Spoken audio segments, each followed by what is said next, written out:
or whatever, and he does a lot of music, man. Make sure I gotta put you as a mod so you can be dropping your link in the chat, bro. Okay. But yeah, what you think about old Zion, man? Zion is pleasing up in them cheeks, man. Goddamn, Hey, nigga, what you say? She man, fine as hell. Well, you'd have shot the park up too, my nigga.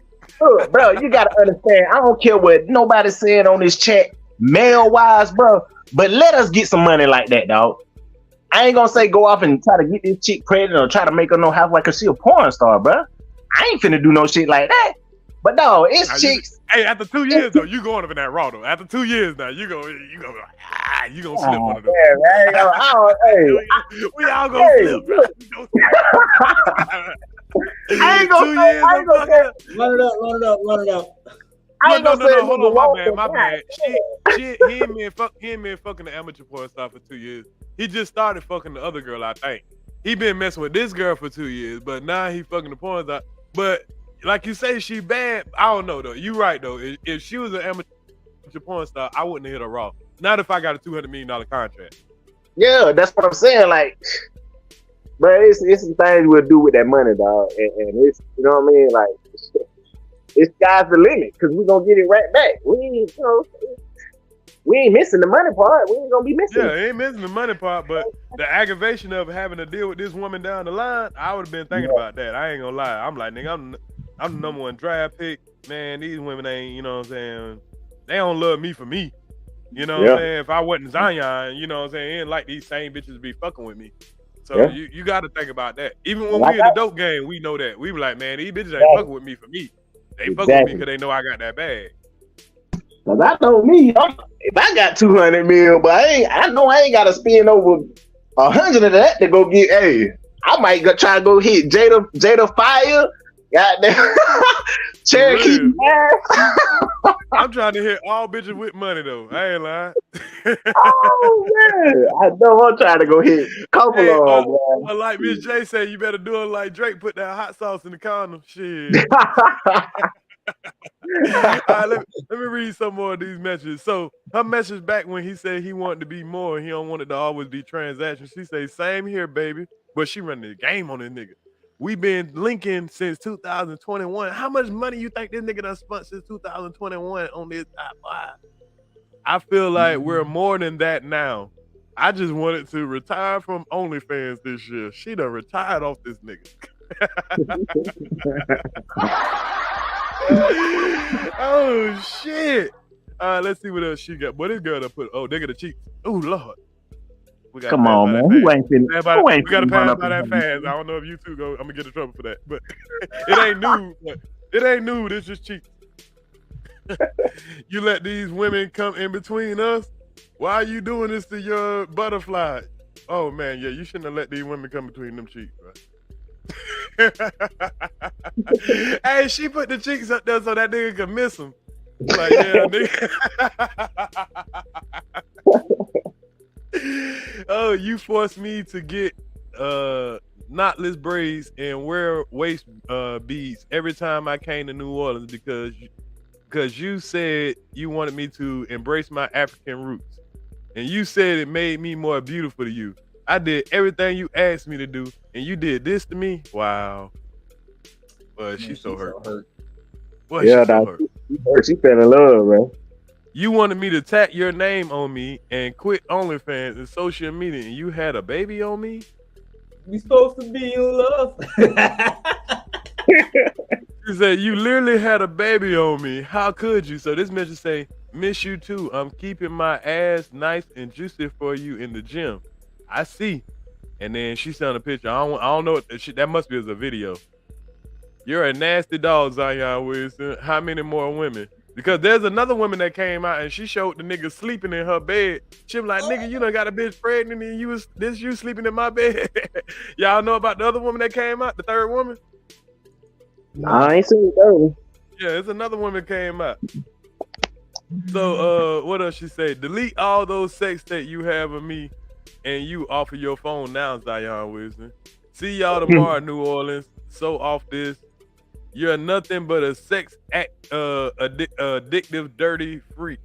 Are you that lonely and desperate when I can't talk the link that you do this to me? Man, she hurt, boy. She hurt. Hurt, Now we man. got your face disgusts me. I can't even look at you when you fuck me. Your dick is trash. I think we read these already. I think this is a repeat. Oh, okay. Here's She, something right here. bro, she'd go right back if that man gave her the bag again. She Man. already said it. She said that goddamn bitch. We gonna be sister wives. Nigga, you ain't getting that. She said she ain't giving up her bag. She said, bitch, we sister wives. I guess I'm gonna be a stepmama now. That bitch said, I ain't giving up my millionaire for no goddamn fuck that shit, bitch. You gonna be the baby mama. I get to move free. So she showed him at a game. She say, you booked everyone in the same hotel room in New Orleans. I told you to switch my hotel after I kept seeing hoes in my suite. Hey, that nigga Zion booked all his hoes in one hotel. Now that's a player shit. That's a player shit. You book all your hoes in one motel. Them hoes got to see each other in the suite. But you go to the plane. Right. So she asked him to switch her hotel as she kept seeing hoes in her suite. Fuck you, Zion Williams. I pray you not fucking all these hoes raw. Glad I'm rested and clean. God know how many bitches since I left last week. So she showing that nigga at the game. So embarrassing. I had to watch you lose when you came to my city. God damn. I had to watch you lose when you came to my city. Not your my city. You're not a champ. You're the king. She must have misspelled. You're the king anymore. You're a fat loser. You lost me for good. Enjoy fatherhood, and you're so sweaty. You're so sweaty. I hate it laying next to you in my bed. God damn. You can tell these women be playing your ass, boy. You sweaty and fat and dick ain't shit. But she was sitting there, hey baby, I miss you. I sent this ass cheeks to you. I love you. I can't wait to do more with you and all that. Now you old sweaty fat nigga that can't fuck. Oh shit, nigga, you ain't even win the game. You ain't no champ, nigga. You ain't LeBron, nigga. You taking this shit too far now, Zion Williamson. Grow the fuck up, girl. You on post number 50. You need to stop. Grow the fuck up and be a man instead of a fat crybaby who can't fuck. Your dick is trash and you let a hoe trap you.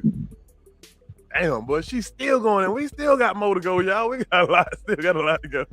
Bro, we still look, got about another 5 minutes to go. She mad as fuck.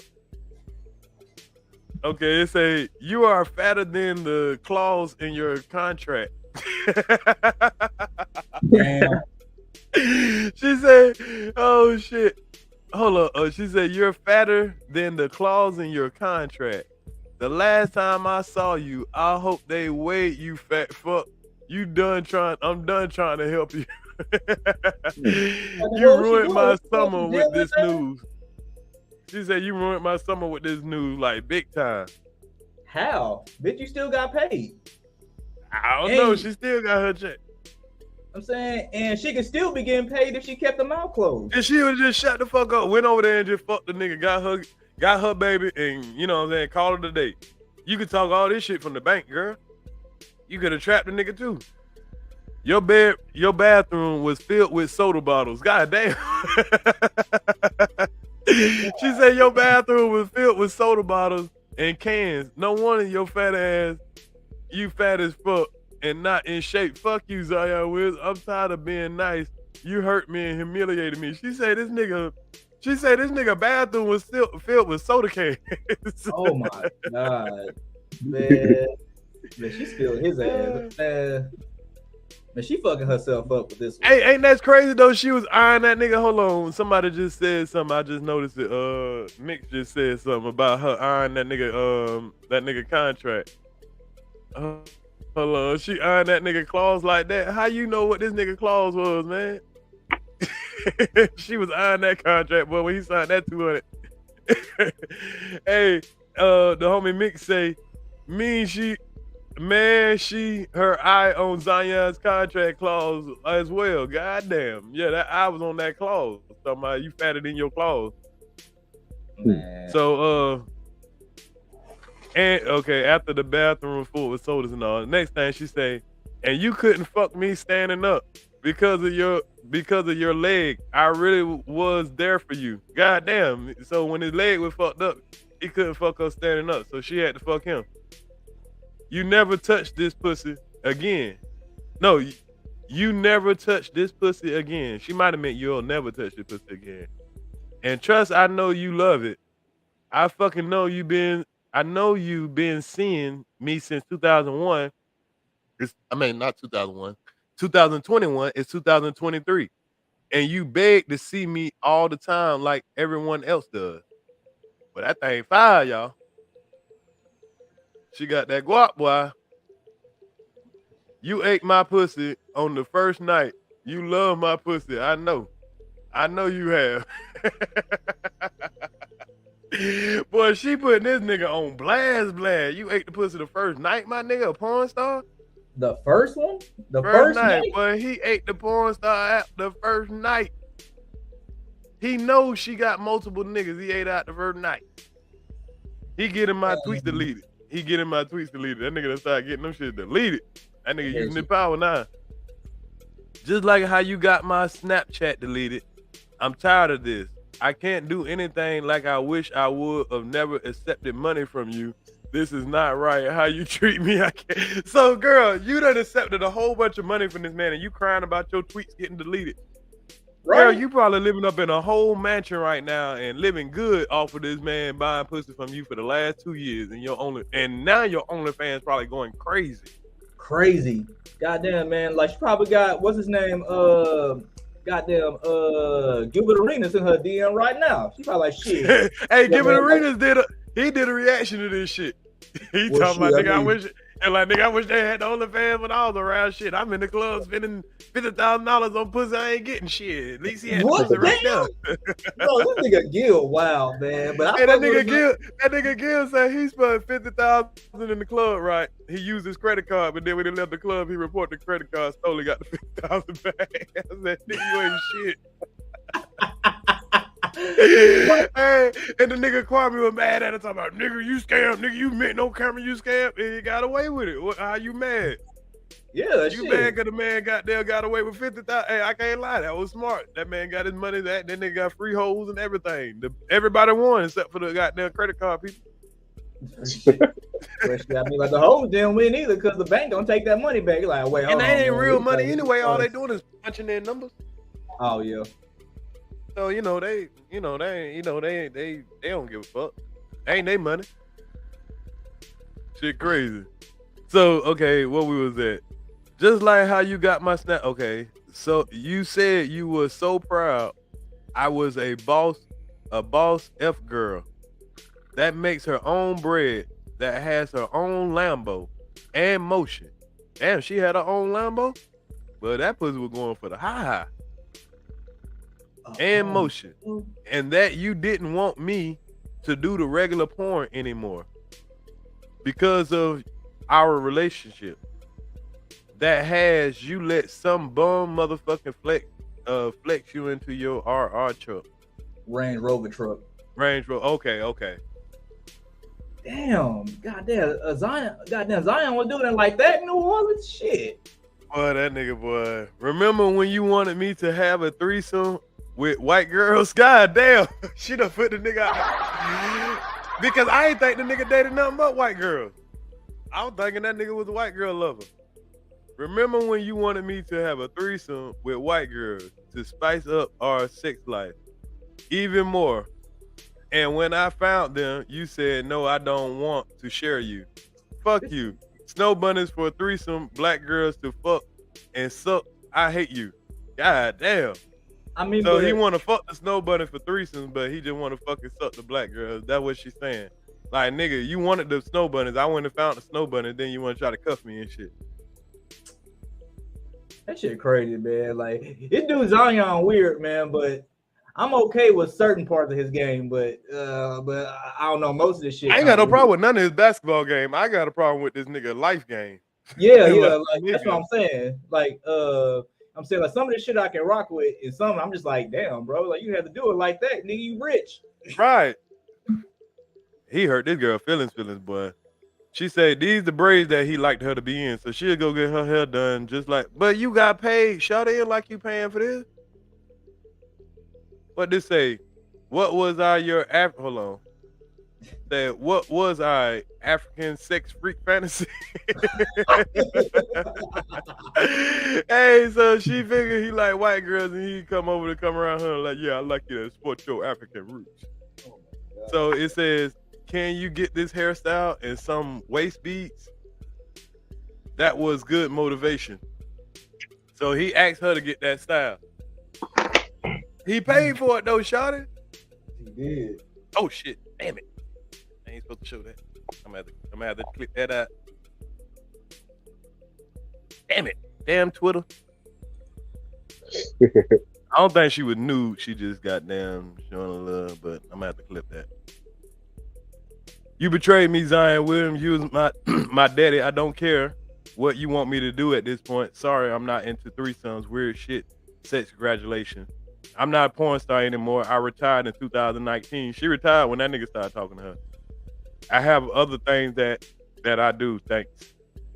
Only man I slept on camera with since then has been Zion Williamson, and that's private. Model, host, actress, tax owner, state coaches at Empress, Express Tax Professionals, hair distribution vendor, provider, owner of Bosses, link up, click the link. So I guess she's showing hold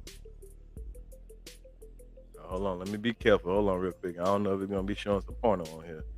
My bad. Hold on real quick. Let me go check this real quick before I show any more. I didn't know that was gonna show them little cheeks, but I should have looked at this before I started scrolling. Oh yeah. Yeah, that was the end of it. And she was about to show her shape. God damn. She got that's fake. Yeah, that ain't real. So her last message though was kind of scary though. Hold on. Let me make sure I don't show this half her breast that this girl is showing. That motherfucker big as fuck. God damn, that motherfucker gotta be fake. So the last message she put up here say, I'm ready to be deleted off this earth. God damn, girl, you want to kill yourself now? Zion, I don't feel safe. People threatening me thanks to you. I can't do this anymore. Fuck y'all. I have a name and it's not porn star. So it's being that now people are starting to just attack her now, you know, call her a porn star, all that stuff like that. It's done got, you know, y'all know how it is when you dealing with people of that kind of, you know, caliber or whatever. She feeling some type of way. Oh, my dog Crucial done left. Salute to my dog Crucial K. Y'all make sure y'all sub up to him. He might be working or something. But yeah.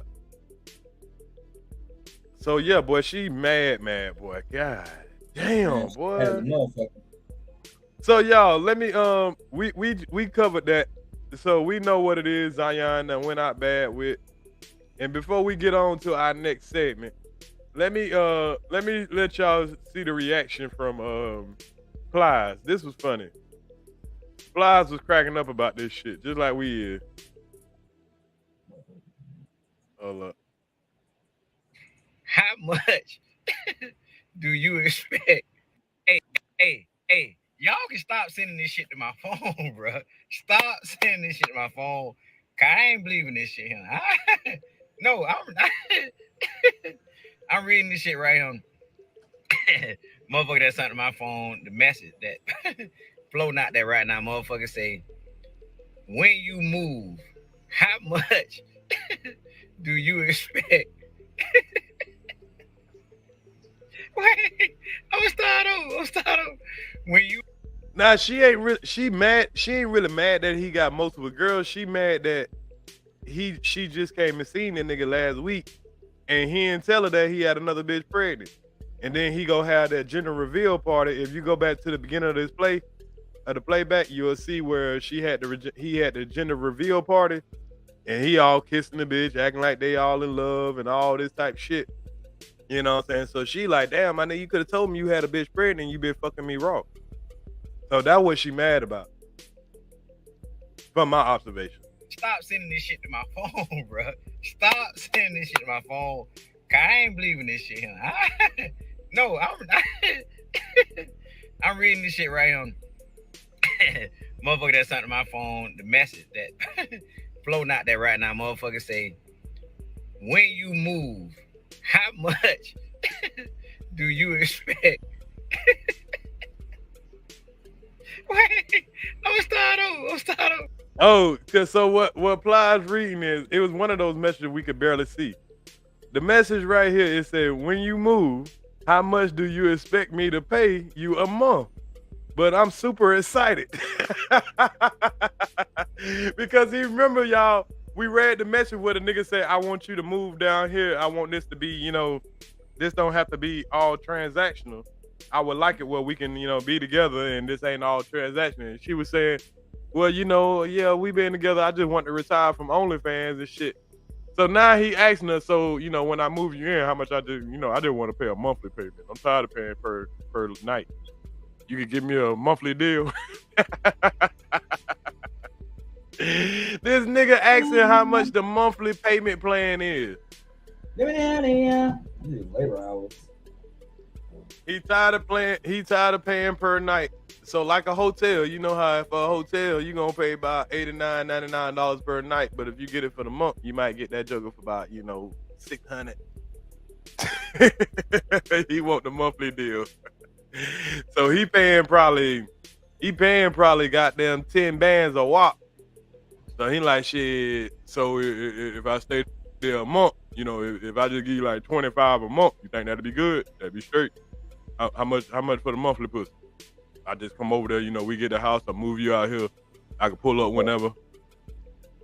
Man, Zion crazy, man. Like for all that, man, like you can find a girl that will sleep with you for no money. You know what I'm saying? You could, damn, this dude crazy, man. Bro, that's why Plies over here tripping out. Plies over here dying, talking about, nigga, when you move, how much you expect me to pay you a month? It's talking about, but I'm super excited. How you is super excited to pay a bitch? That's that low self-esteem that's taking him caught up, man. Like he can have more self-esteem than that. Bruh, can you imagine where this nigga gonna be at in about 15 years? Especially if he keep gaining weight, he ain't in the NBA no more. You got porn star baby mamas and shit, boy. He gonna be a big nigga in about 10 years. He gonna be a fat nigga. Yeah. When he ain't playing basketball no more. Bro. Man, I just hope he have a good financial advisor. Right. Y'all can stop sending this shit to my phone, bro. Stop sending this shit to my phone. Cause I ain't believing this shit here. No, I'm reading this shit right here. Honestly, that's not to my phone. The message that floating out there right now, motherfucker say, when you move, how much do you expect? Wait, I'm gonna start over. When you move, how much do you expect me to pay you a month? But I'm super excited. Yeah, he on his ass. Ain't nobody believe this shit. I ain't believing this shit, bro. I'm not believing this shit. My dog ain't do no shit like that. I ain't believe, bro. It's some real niggas. I know some real niggas that do right now, bro. I'm talking about, I know some real niggas that do right motherfucking now. At the motherfucking Dookies. Ain't no motherfucking nigga with a Duke do no shit like this. I know some real motherfucking steppers right now. That motherfucking Duke. Oh my God. Motherfucking Ryan Stern, motherfucking North Carolina. That ain't for me. Y'all keep sending this shit in my phone. Y'all ain't finna make me believe no nigga would even do no shit like that, bro. Oh I ain't believing this shit. Oh my God. Okay, go ahead. I know, I don't give a fuck what y'all trying to get me to believe. I ain't believing no shit like this, bro. Brain, that bitch ain't, bitch, I don't know. Bitch, a bitch just catfishing. Bro ain't do no shit like this. I know he did. Not the motherfucker that won no motherfucking the Mike Donald All American Slam Dunk. Ain't nobody did no shit like this, man. Man, that man went the motherfucking Duke, man. Motherfucking Duke University, man. Ain't no motherfucker that motherfucker. Bro, every motherfucker go to Duke smart, man. Ain't nobody did that, man. Y'all ain't making me believe. He said, he's like, here, fool. This nigga here, man. Hey. Oh my god. Hey, that nigga had me crying. Ain't no nigga for Duke do no shit like this. Hell no. Yeah, dead blacks, man. You right, man. They do got condoms in the car wash. Ain't no reason you should not know about protection, bro. You right, dead blacks. Bro, when you got that kind of money, bro, you got to protect yourself, man. Oh, got to. Plies. Oh shit, boy, I'm over here real tear laughing at that shit, boy. I said this nigga here crazy, boy. He with the Duke. Yeah, this nigga with the Duke. Ain't no way. Oh my god. Ain't no fucking way this nigga with the Duke. The nigga gotta be smarter than that. Bro, he do gotta be smarter than that, man. Ain't no way, man. Look, and you leading with your money, man. Like instead of leading with your celebrity status, man. Come on, man. Right, man. Oh man. Like, come on, bro. It's so many bad bits, but it is what it is, man. This shit is hilarious, man. Hey, bro, But Plies is a fool, man. That shit is crazy. But man, salute to Zion Williams, man. I hope he get this shit together. You know, like I said, it all started with that gender reveal party. If you fucking a woman, man, just goddamn, you know, if you famous like that, you know, you got so much to lose, man. But before I get off of him, let me show what his stepdaddy had to say. And it was motivational, you know, like somebody has to have the man back, you know, and I think it's important to play at least what his stepdaddy say, you know, not just all in the negative aspect of the young man, because I get it, you know what I'm saying? Like, he only 22 years old, man. Like, he might be in this big ass body, but he only 22 years old. And if you don't like no women like that and all that, even though you're rich and all that stuff, if you wasn't coming up having sex and all that stuff like that, you can easily get tricked out of the just the joy of sex, just the joy of being able to get the woman you want. You know what I'm saying? So it can be real tricky. That shit crazy as fuck. But here go his daddy. This is what his daddy had to say about him. But oh yeah.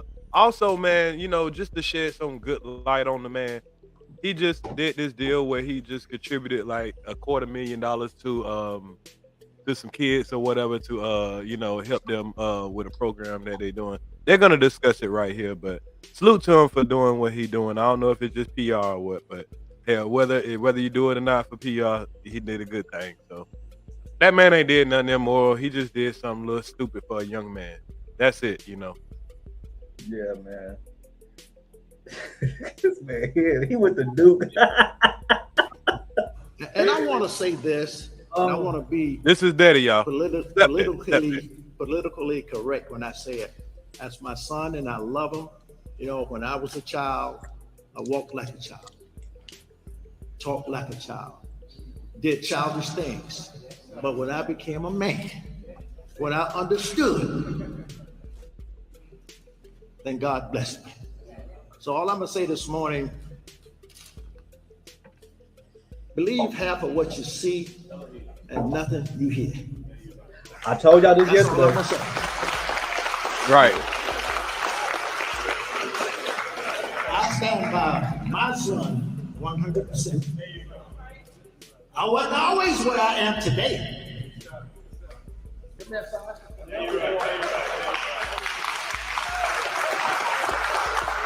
And that's what you need.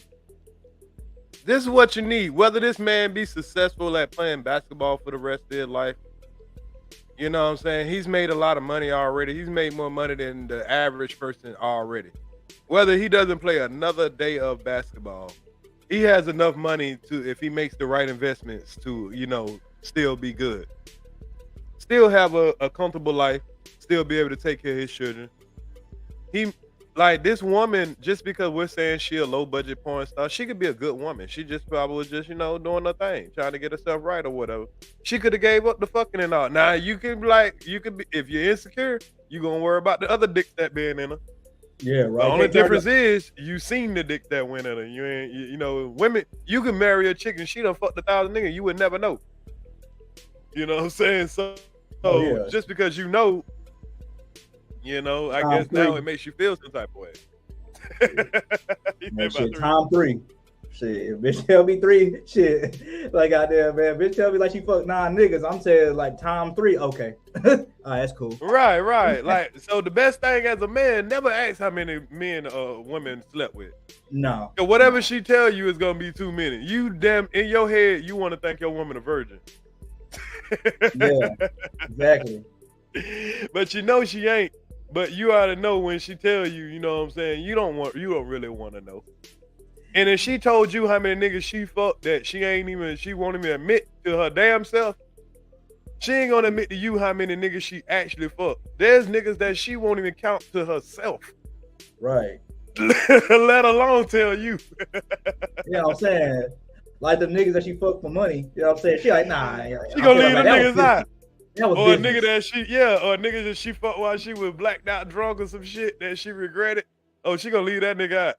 Oh, no, that ain't happening. The mistake niggas, oh, no, yeah, I don't count them. The niggas with the little dicks, I don't count him. Y'all know it.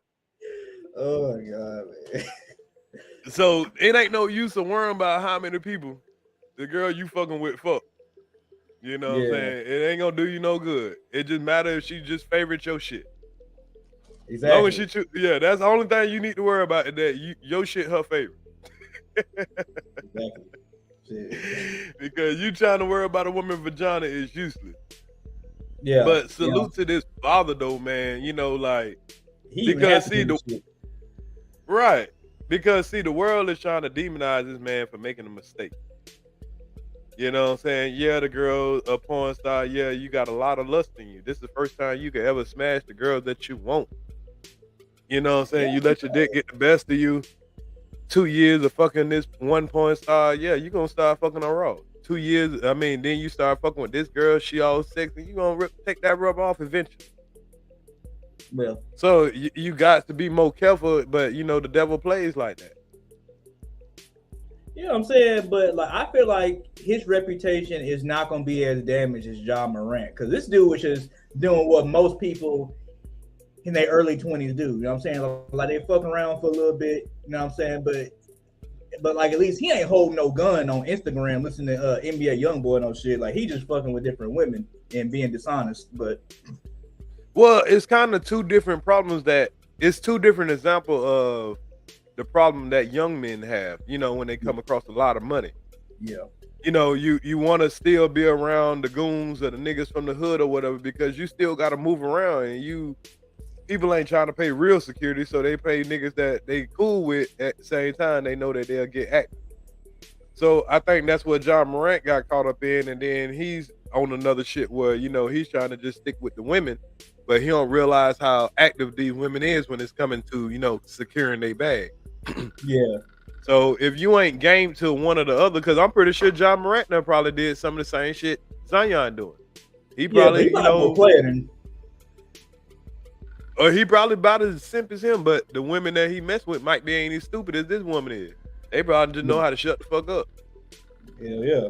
And he probably running with some niggas too, some niggas that get down or whatever. He just ain't dumb enough to pull a gun up on camera, or he just ain't do it. He ain't think to do no shit like that. So they probably doing the same shit. It just matter who get caught or not. Yeah, I'm saying, and they both young in their early 20s. Like, young men at that age, just no matter what color, are always gonna be, crazy for doing shit like that. You know what I'm saying? It's just not getting caught and being stupid. That's the problem. You know what I'm saying? He should have just been straight up with those two women, be like, look, I got other women, you know what I'm saying? He can still do what we need to do. You know what I'm saying? Like, I'll pay you this much if I got to, whatever, you know what I'm saying? And we just keep that shit on the down low while while I'm playing basketball, you know what I'm saying? Getting this contract. Right. But salute to Zion Williams, man. I hope everything works out great for him, man. You know what I'm saying? Like I say, right now, he's still at least in a position to be able to retire or play, you know what I'm saying, still have his foundation Salute to Yeah. his foundation. He's giving back, you know what I'm saying, or whatever. You know, whatever his sexual life is. Yeah, you just made a fool of yourself, but hey, it don't. Hey, there'll be another fool tomorrow. Everybody forget about it. I hope he get back to his game. Salute to his father for being there for the ups and downs. This is not his blood son, but he's still there as a stepfather, and he was there before he knew he'd even make the NBA. So it's not like, oh yeah, of course you're gonna do it. He who he is, but this man been there this boy's whole life, from what I heard. So even when he was just a snotty nosed kid, just fat or big or whatever, he still loved him like your son. So you know that's important. And mistakes will be made, and you're gonna need people that's gonna support you when your mistakes are made. So salute to him. Yeah, I'm saying, but Debbie like brought up an interesting point though. He was like in court, like this could be considered in like a illegal transaction. So I don't know. I just hope this don't go farther than it needs to. I just hope they just work this shit out behind closed doors. You know what I'm saying? She get her money, he get what he want. Well, I don't think they can go that far because him saying transactional. It depends what kind of proof she got. Like if it's Right. cash apps or something like that. But if he just buying gifts, because he could just it could be considered a gift.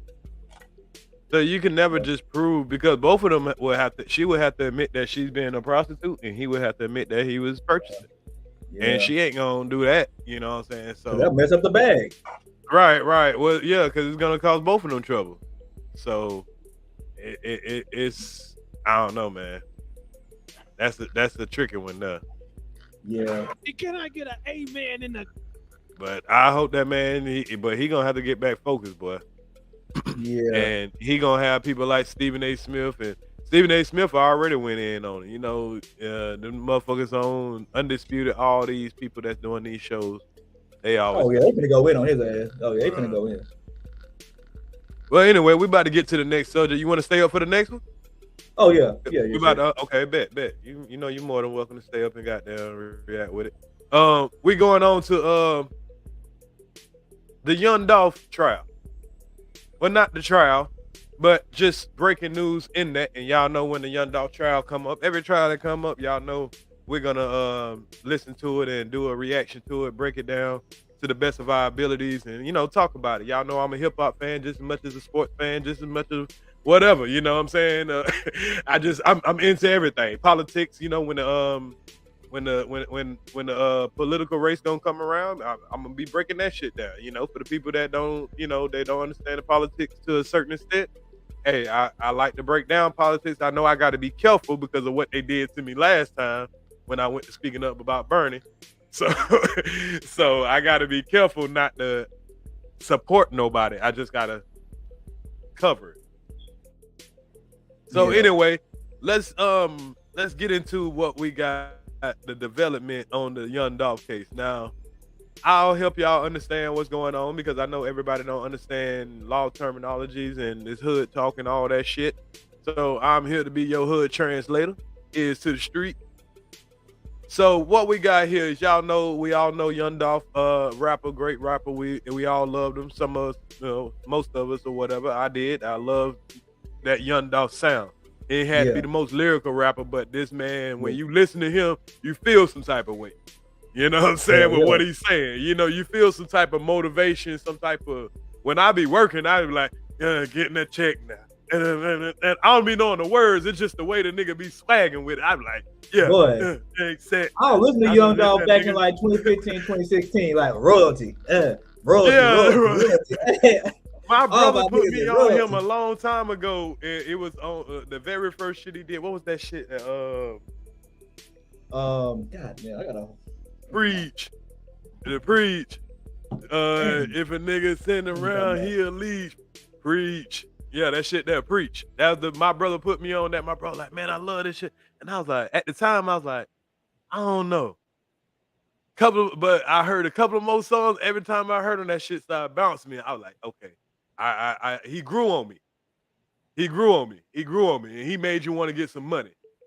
But unfortunately, was a legend. Right.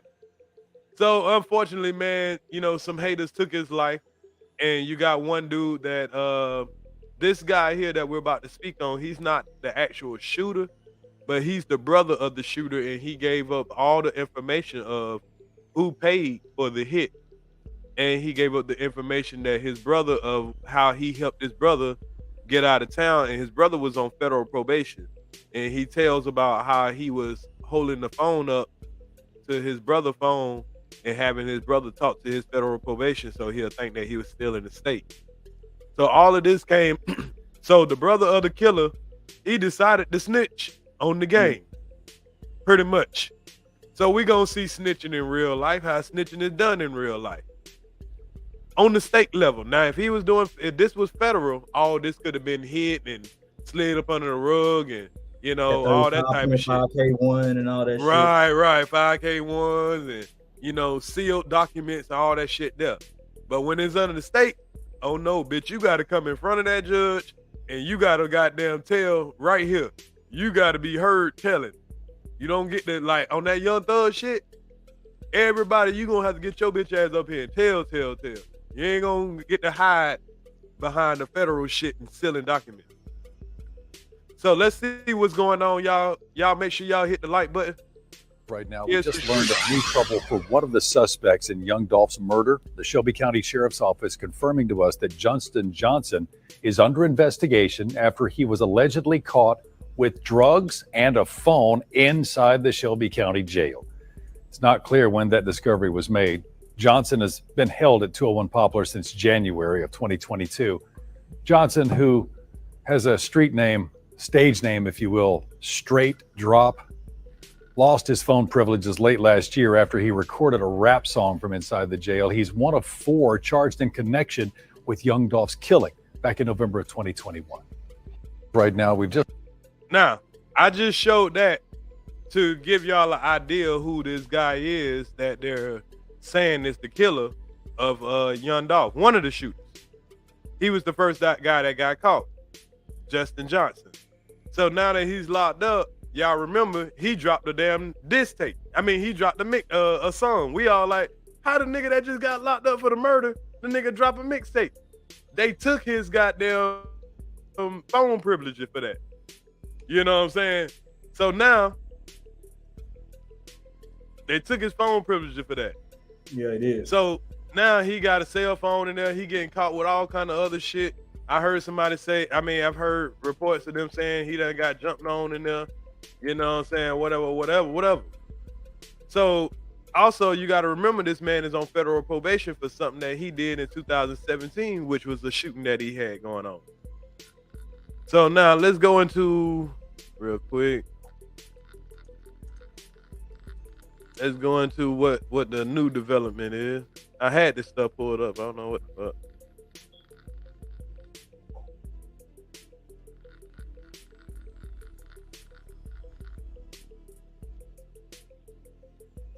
Oh, here it is. Okay. We're going to do a summary. Let's do a summary first of what happened by the news, and then we're going to get into we'll go to the actual trial and hear this nigga snitch in 4K. But I want y'all to get a summary because y'all know how the trial be. They say a whole bunch of words that you don't understand. You'll get distracted for a while, so we'll do a full summary first.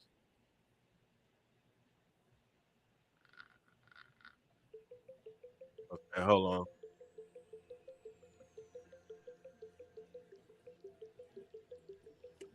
So we're gonna go to this video from Fox 13 and let's see what they reported. Breaking news right now, Jamarcus Johnson has just pleaded guilty to 3 counts of conspiracy, lesser charges in connection with the murder of young Dolph. And right now, Fox 13, Jeremy Pierre joining us live. Jeremy was in the courtroom as all of this was unfolding. What can you tell us? Yeah, Jamarcus Johnson pleading guilty to 3 counts of accessory after the fact. And we just got a breakdown, more clarification as to the breakdown of those 3 counts of accessory after the fact. He pled guilty to. Okay, so like in the video, they said Jamarcus Johnson has pled guilty.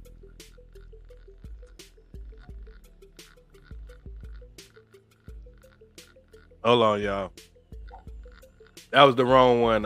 I got the news coverage. I want to do the news coverage instead of the reaction. I had looked at somebody's reaction. I thought that was the same video. 1 second. I mean, but like, isn't it crazy, bro? How it's, you know what I'm saying? Like, usually our own that just like does shit like this. You know what I'm saying? Like this man like came home to support a local business, and now he ain't got his life no more. That's just crazy. Yeah, definitely. And you know, when it comes to the fame and the money, and you know, there's always just these jealous motherfuckers. So you know, man, it's wild. It's a shame though. It is a shame because now I'm saying like all that money is going back. I mean, like I'm sure half of it's probably going to his kids, but I mean, but you know that white boy finna get his hands on it. You know what I'm saying? There's nothing more. One thing that I observed about Dolph though, and he rapped about it, and I don't know if he was capping or he was real. That nigga was already saying, "Nigga, my son gonna be a rich little bastard." You know what I'm saying? He was already planning, like he was planning for his death. And more. You know what I'm saying? Like for his kid. That's what I respected about him. I always heard him rapping about what he leaving his kid, what he's doing, and even when he talked about like when he came on Drink Champs. He was already talking about what he already set up, and it's not for him, it's for his kids if he ain't here one day. You know what I'm saying? He like, my kid's gonna be, you know, well off. You know what I'm saying? So I respect that this man was already just ahead of it. Yeah, and it's sad that like he got a plan for his own death. That's crazy. All right, so I found what I'm looking for. Here we go.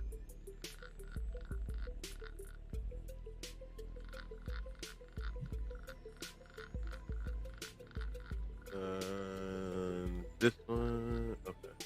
Let's start with this one right here, so we can get an understanding of what's going on. Big news at 4. One of the men involved in the death of young Dolph pleads guilty to accessory after the fact. Prosecutors say Jamarcus Johnson helped his half-brother, who's accused of actually killing the rapper, hide from authorities after the shooting. WRED's Cormitra Wilburn was in the courtroom when that plea deal was made. Prosecutors say Jamarcus Johnson had no role in the murder of Adolph Thornton Jr., also known as Young Dolph. They say he didn't come into the picture until about a week or so after the shooting. So be clear on that, y'all. This is not the actual shooter.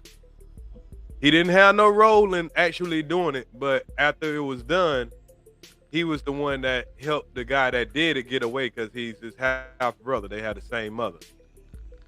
So he was orchestrating how they got paid because he was getting the money from the dude that was paying them to do it. He was helping them get away by getting their car, you know, doing whatever with the car. And we're going to hear all this in detail because he has to get on the stand and tell all this.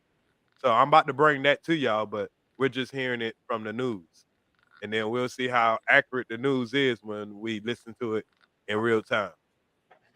Jamarcus Johnson had no involvement in the homicide before the murder. He had no involvement in the homicide during the murder. Friday morning, Jamarcus Johnson pleaded guilty to 3 counts of accessory after the fact for his involvement in the death of young Dolph. Dolph was gunned down inside Makita's Cookies in South Memphis on November 17th, 2021. Prosecutors say Cornelius Smith and Justin Johnson were the gunmen. Prosecuting attorney Paul. So these are the 2 gunmen, y'all.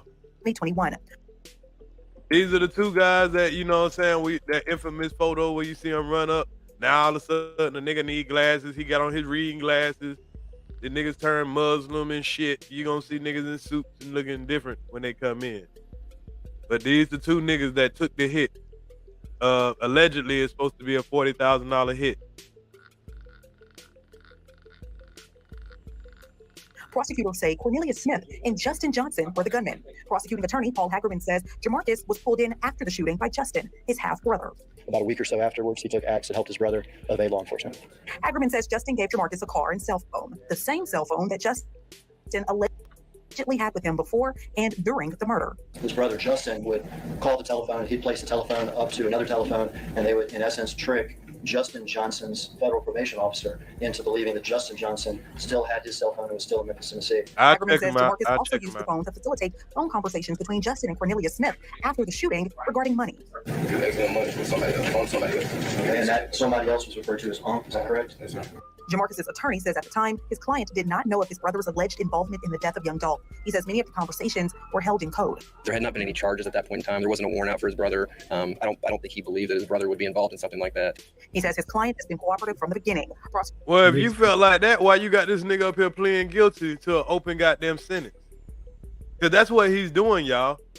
He's giving up information and he's willing to testify in the case. That's what he's about to do when we watch this. It's about a 30-minute session, so y'all know how that's gonna be. But what he's doing is what we call an open plea. It's when you go ahead and plead guilty, and what they'll do is they'll give you a bond that's affordable. Right now, he's in there on a bond that he can't make. They're gonna drop his him signing this open plea. They're telling him they're gonna give him a light sentence for cooperating, but they got to see if his ass gonna actually cooperate when it comes time to do it.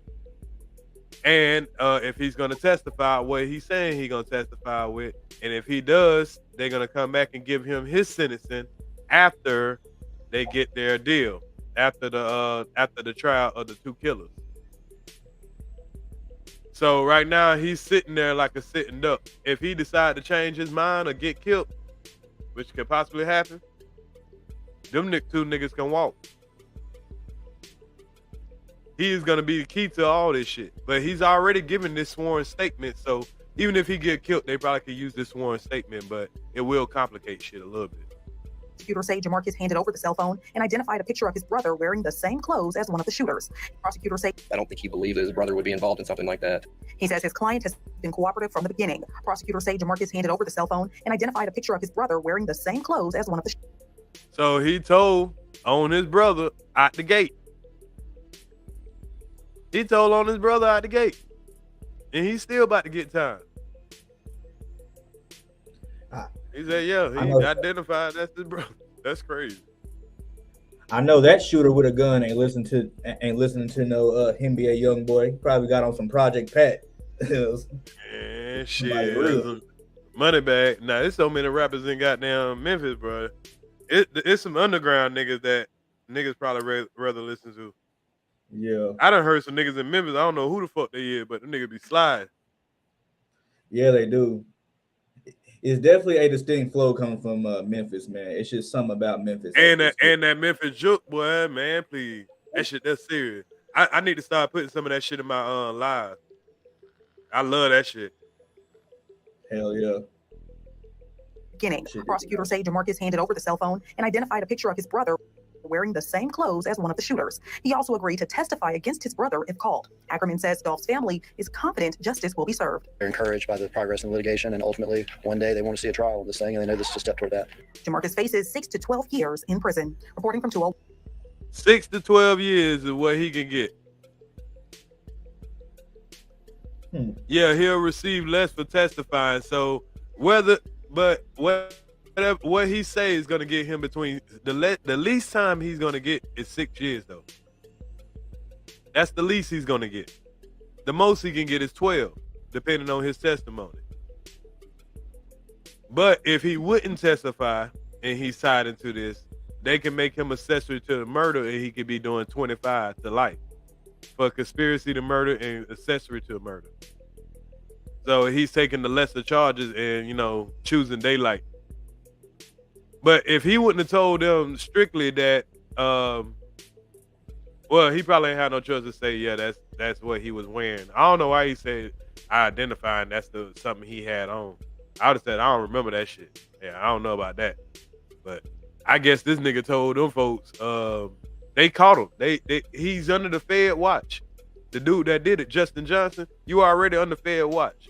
So the phone's been here, and then when they come in and looking for the man to do a probation checkup, a parole checkup, and he's literally not here, but the phone is here with you, you just tampered with federal property.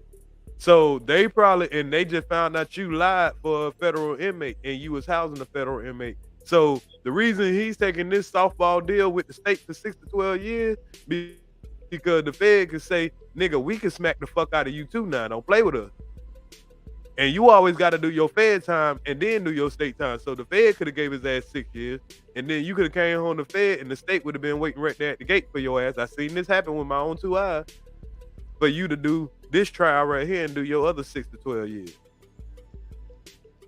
So these was this man, that's what this man's options was. Not say nothing, keep it real, be this real nigga, but you was this real nigga to help your brother out because you know he just committed a murder and he put you in a situation like, hey bro, help me out. If you would have said, nah bro, I don't want nothing to do with that shit, hung up. Old bitch ass nigga, you ain't my brother, you know, that nigga ain't help. But you did something like, all right, I tell you what, I give you a car to get out of town, here's a phone. And your probation officer call, I'm gonna put the phone up to the phone and make them talk, let them talk to you. You don't think you doing no harm.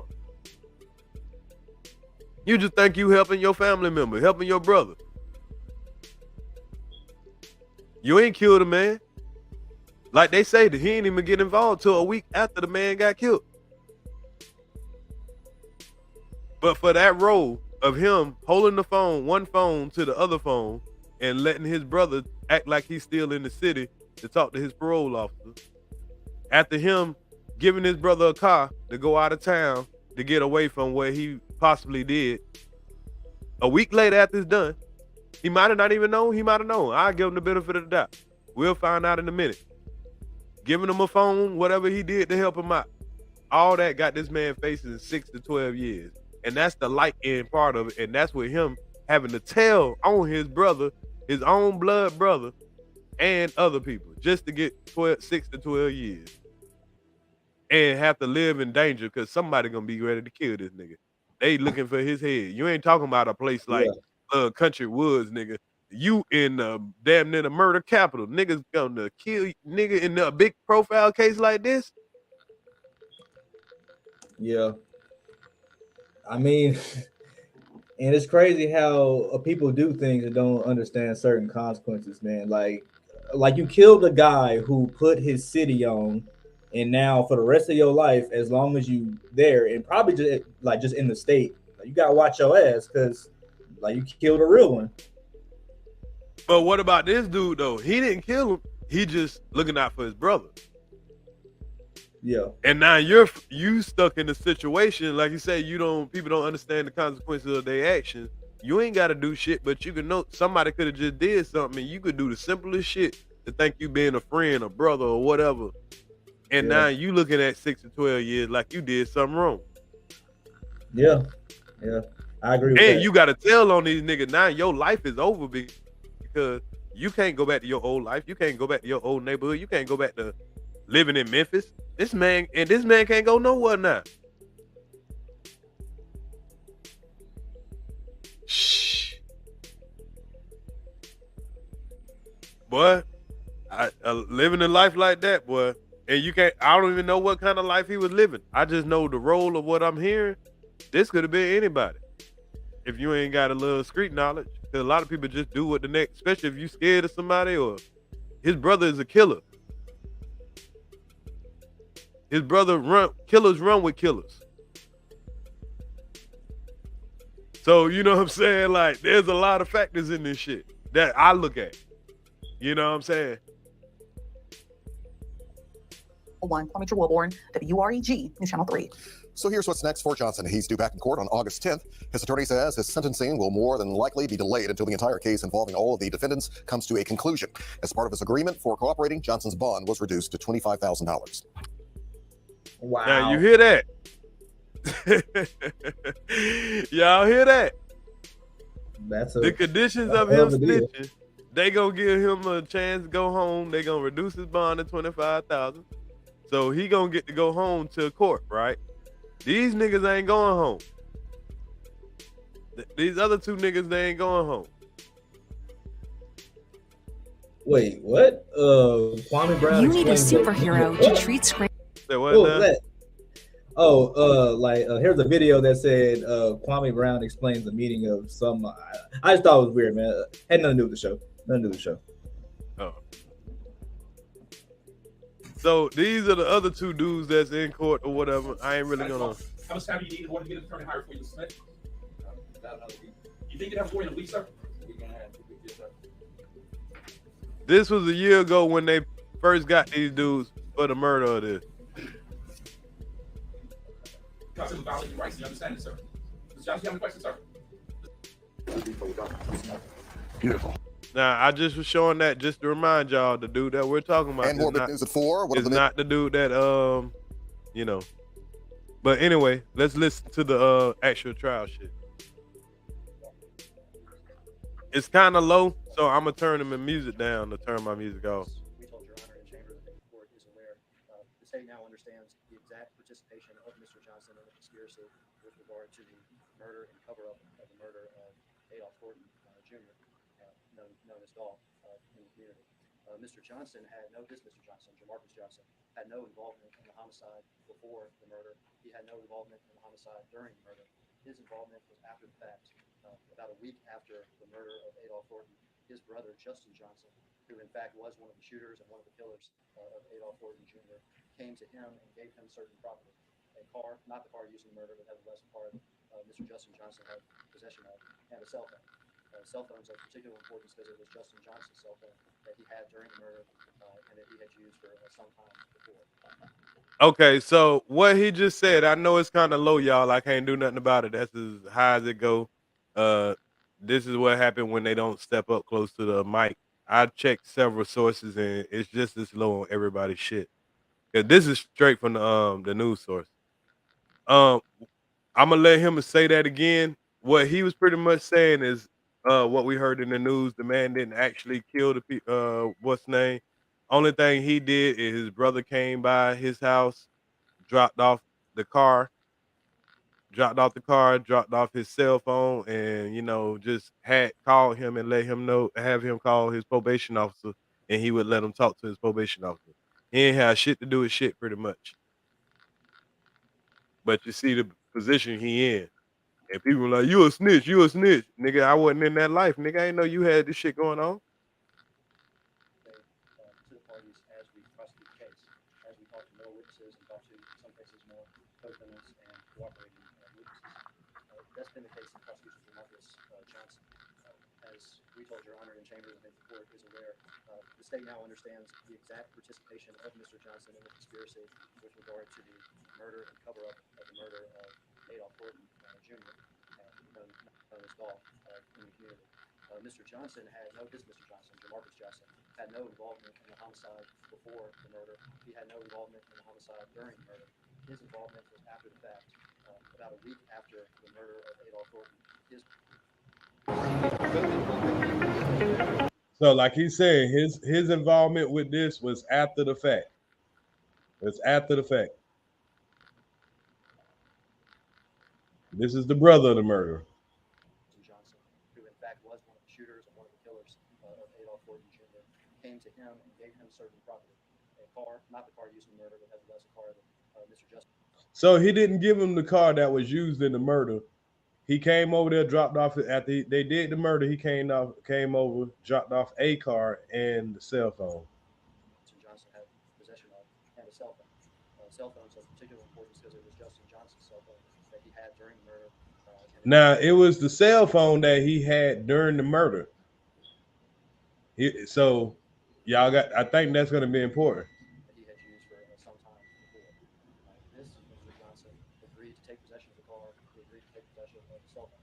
His taking possession of the cell phone and the car aided Mr. Justin Johnson's continued evasion from authorities and his continued cover-up of the conspiracy. This Mr. Johnson also used the telephone. He used the telephone by his brother Justin would call the telephone. He'd place the telephone up to another telephone, and they would, in essence, trick Justin Johnson's federal probation officer into believing that Justin Johnson still had his cell phone and was still in Memphis, Tennessee, when in fact he. So the issue right here is what he's saying is the cell phone that he dropped off. He would use that cell phone, and when his probation officer would call, he would use that cell phone to act like he was there, and he'll put the cell phone side by side and let his brother talk on the cell phone like he was still in the city, because as you know, you're not supposed to leave the city or the state without permission. But if you just committed a crime, of course you want to get the fuck on.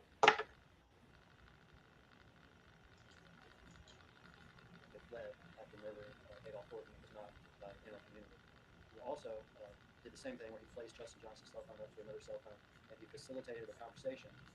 Again, this is over a week after the homicide between his brother Justin Johnson and the other shooter of Adolph Gordon, Cornelius Smith. Mr. Johnson preserved the telephone and turned it over to authorities. He's spoken with the state. He's described the content of that conversation and the content of some text messages between Cornelius Smith and Justin Johnson that included Justin Johnson trying to get money to Cornelius Smith after the killing. Mr. Marcus Johnson has given truthful statements to the state with regard to all those acts. Those are 3 acts of accessory after the fact that did aid in the cover-up and this conspiracy. For those reasons, now that we understand those to be the facts of his involvement, and now that he's given a truthful statement with regard to these things, he has also identified a picture of his brother Justin Johnson wearing the outfit of one of the shooters involved just directly before the homicide, and how he's been 100% cooperative and truthful. We're asking Your Honor to accept the guilty plea and recommendation of the case. There's criminal information that is before Your Honor, has 3 counts. It's I-2300019. It alleges 3 counts of accessory after the fact. For those Hold on, y'all.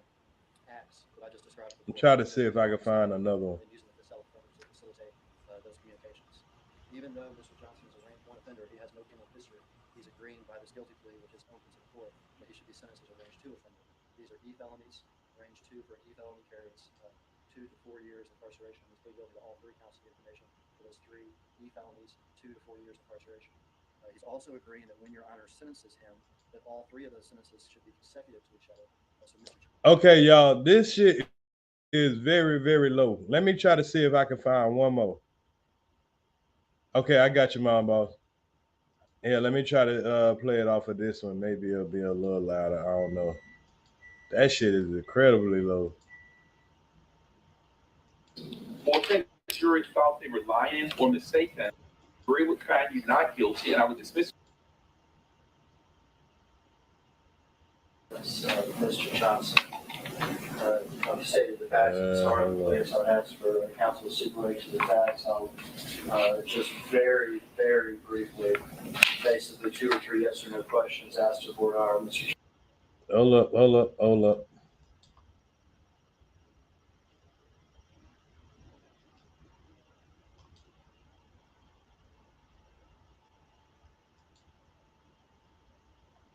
Board are Mr. Johnson during the guilty. And he facilitated. That's weird.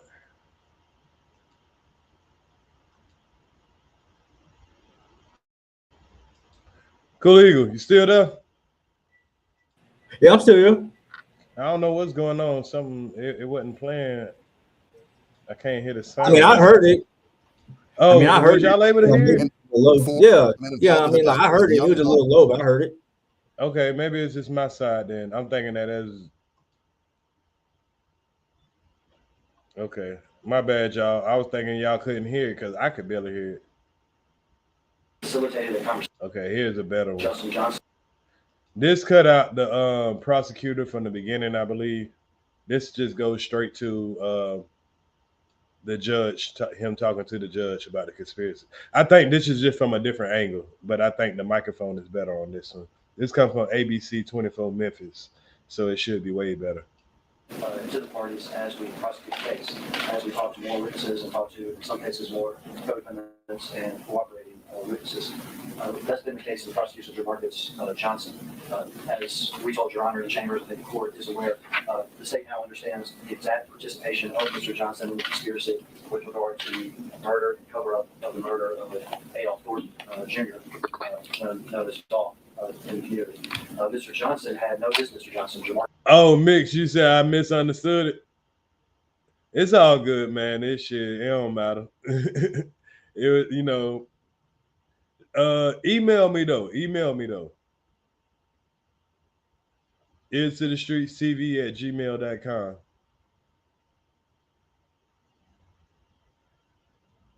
Oh, I get you, Mix. I get you. You know how it is when we live, man. You kind of gotta, try to figure out what people be saying when they type. Johnson had no involvement in the homicide before the murder. He had no involvement in the homicide during the murder. His involvement was after the fact. About a week after the murder of Adolph Gordon, his brother Justin Johnson, who in fact was one of the shooters, one of the killers of Adolph Gordon Jr., came to him and gave him certain property. A car, not the car used in the murder, but nevertheless a car that Mr. Justin Johnson had possession of, and a cell phone. The cell phone is of particular importance because it was Justin Johnson's cell phone that he had during the murder and that he had used sort of sometime before. This, Mr. Johnson, agreed. You saying if I say I got balcony girl, you saying you putting up the same amount? Take possession of the car. He agreed to take possession of the cell phone. His taking possession of the cell phone and the car aided in Mr. Justin Johnson's continued evasion from authorities and his continued cover-up of the conspiracy. This Mr. Johnson also used the telephone. He used the telephone by his brother Justin, who would call the telephone, and he'd place the telephone up to another telephone, and they would, in essence, trick Justin Johnson's federal probation officer into believing that Justin Johnson still had his cell phone and was still in Memphis, Tennessee, when in fact he had fled after murdering Adolph Thornton and was not in our community. He also did the same thing where he placed Justin Johnson's cell phone up to another cell phone, and he facilitated a conversation. Again, this is over a week after the homicide, between his brother Justin Johnson and the other shooter of Adolph Thornton, Cornelius Smith. Mr. Johnson preserved the telephone, turned it over to the authorities. He spoke with the state, and he's described. Okay, y'all. So what's happening right now is what we were just listening to. We're hearing the same discussion. We're just seeing it from another angle, and then we're hearing it. They look like they made an effort to turn the volume up, but it's still very roomy. You get what I'm saying? But he's pretty much telling them what the role is that this guy that's about to come up here and pretty much sign himself up for slavery, which he has no choice. You commit a crime, you sign yourself into the slavery system of America. You have to be aware of that. Those years that you give, those are the years that you could be investing into the slavery of America, the legal slave trade of America, as what they want to call it. I realized that when I did my time or whatever, and I even realized how to duck that type of shit, but I'm not gonna tell y'all because it'll sound like I'm promoting something else. So everybody else is on their motherfucking own, but I realized that American slavery is a contract. If they don't capture you right then, it's pretty much a contract. Even when you come to court, you sign those papers, that's your contract to your ass. If you can avoid signing those papers at any cost, which is a hard process, but hey, that's a whole nother subject. But it is a slavery system, and y'all about to watch how a person just come and sign that contract. Content of that conversation and the content of some text messages between Cornelius Smith and Justin Johnson that included Mr. Justin Johnson trying to get money to Cornelius Smith. So what he's saying is this guy, he was trying to get money to the killers. That's why they got him hemmed up right now. He took the phone, he did all the probation officer switch up, and he tried to get them niggas money. So you fucked up now. They got you in the headlock. After the killing. Mr. Jamarcus Johnson has given truthful statements to the state with regard to all those acts. Those are 3 acts of an accessory after the fact that did aid in the cover-up and this conspiracy. For those reasons, now that we understand those to be the facts of his involvement, now that he's given a truthful statement with regard to these things, he has also identified a picture of his brother Justin Johnson wearing the outfit of one of the shooters of Dolph just directly before the homicide. Now that he's been 100% cooperative and truthful, we're asking Your Honor to accept the guilty plea and recommendation in the case. There's criminal information that is before Your Honor. It has 3 counts. It's I-2300019. It alleges 3 counts of accessory after the fact. For those 3 acts that I just described before, taking possession of the car, the cell phone, and then using the cell phone to facilitate those communications. Even though Mr. Johnson is a range 1 offender, he has no criminal history. He's agreeing by this guilty plea, which is open to the court, that he should be sentenced as a range 2 offender. These are E felonies. Range 2 for an E felony carries 2 to 4 years incarceration. He's pleaded guilty to all 3 counts of the information. So those 3 E felonies, 2 to 4 years incarceration. He's also agreeing that when Your Honor sentences him, that all 3 of those sentences should be consecutive to each other. So Mr. Johnson is in essence pleading guilty to the court, open to the court, to a sentence that can range between 6 and 12 years when Your Honor sentences Mr. Johnson. Yes, sir. The parties are not asking Your Honor to sentence Mr. Johnson presently. We're asking Your Honor to delay the matter, to reset it for sentencing. Yes, there are conditions of release pending sentencing that are outlined in a separate sentencing memorandum, which is filed with this guilty plea. Yes, sir. And at a later date, the state will request that Your Honor sentence Mr. Johnson. Well, his is a little bit different from what Gunner did, Justin, because Gunner was in a RICO act. They're not in a RICO act. So one of them could get found guilty and one could be, well, both of them would get found guilty because both of them were shooting. But it's not mandatory that, you know, he was gonna get sentenced separately from them anyway. But they had so much overwhelming evidence on him. See, Gunner still pled not guilty, but guilty at the same time. He signed that what the fuck that shit called? The Alfred letter. And he's not signing the Alfred letter. He just signing a plea deal, and he's signing an open plea deal. Yeah, he gonna get a minimum of 6 years. See, Gunner, he don't know where he got probation already. He got an open plea deal. He ain't gonna get sentenced until the trial is over. And according to how good he snitched, he can get 6 to 12. But he's blessed to get that because he fucked with a federal inmate. You know what I'm saying? That's what he's trying to dodge. So he gonna take that. Y'all see how that nigga walked out that courtroom? He gonna take that 6 with a smile and say, fuck y'all niggas. I ain't lying, because he know what he was facing. He's taking this deal so the feds won't fuck with him. Go ahead and cooperate, bro. Don't make this shit hard on yourself. And he know this shit. You got a double murder right here. This is a big ass case, bro. You had the minimum role in it, bro. Just tell us everything you know. Make this shit easy on yourself. And that man said, "You right. Fuck that shit. I'm out of here. Let me do my little 6 years, nigga. I done been in this bed for 2. This man will be out 2025, somewhere around there. Because he ain't got no violent crime. Y'all got to remember that. He ain't got to do all 6 of his years. Even if he got 6 years, 7, say they give him 8 years. He ain't got to do 8 years. I don't know what Memphis laws is as far as violent crimes versus non-violent crimes. But most states, they have a different guideline of how much of your time you got to do according to your crime of violent or non-violent. They're not going to classify him as a violent offender once he go into the system. So out of them 6 years or 8 years, he could do 3 or 4, 36 months or something like that, 15, 20%, 30%, 40%, and be home. By the time this trial over, this nigga might be walking straight out of that trial and going home. Move the goddamn shit. He moved to Orlando. Nigga never look at him twice. I ain't lying. There's plenty of places you go move and a nigga won't even notice your ass. Get away from your motherfucking environment. Stay the fuck out of these folk face. Put you on the fucking hard hat or something. He'll be all right. That nigga walked out that courtroom like George Jefferson, nigga, like shit. That nigga snitch proud. I'm saying the facts and starting place. I'll ask for the council supervisor of the facts. I'll just very, very briefly, basically 2 or 3 yes or no questions asked to board hour. Mr. Johnson, Yes, sir. I'm not sure if you accept the plea. Ms. Corman. And Judge, I believe that would be the evidence the state would present the case on trial. We do stipulate there's a factual basis, and we're going to ask the court to accept our negotiation. So, Thank you, Mr. Johnson. Mark Johnson, please, sir. Johnson, I don't care what the chambers there. And once you get to the seal of Shelby County, put your left hand on the Bible and raise your right hand to be sworn, sir. Do you solemnly swear or affirm the testimony you give this cause to be the truth, the whole truth, and nothing but the truth, so help you God?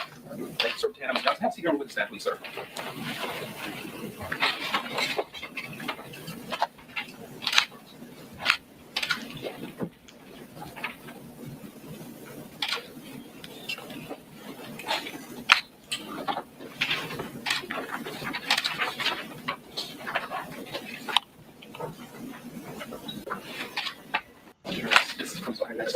Yes, sir.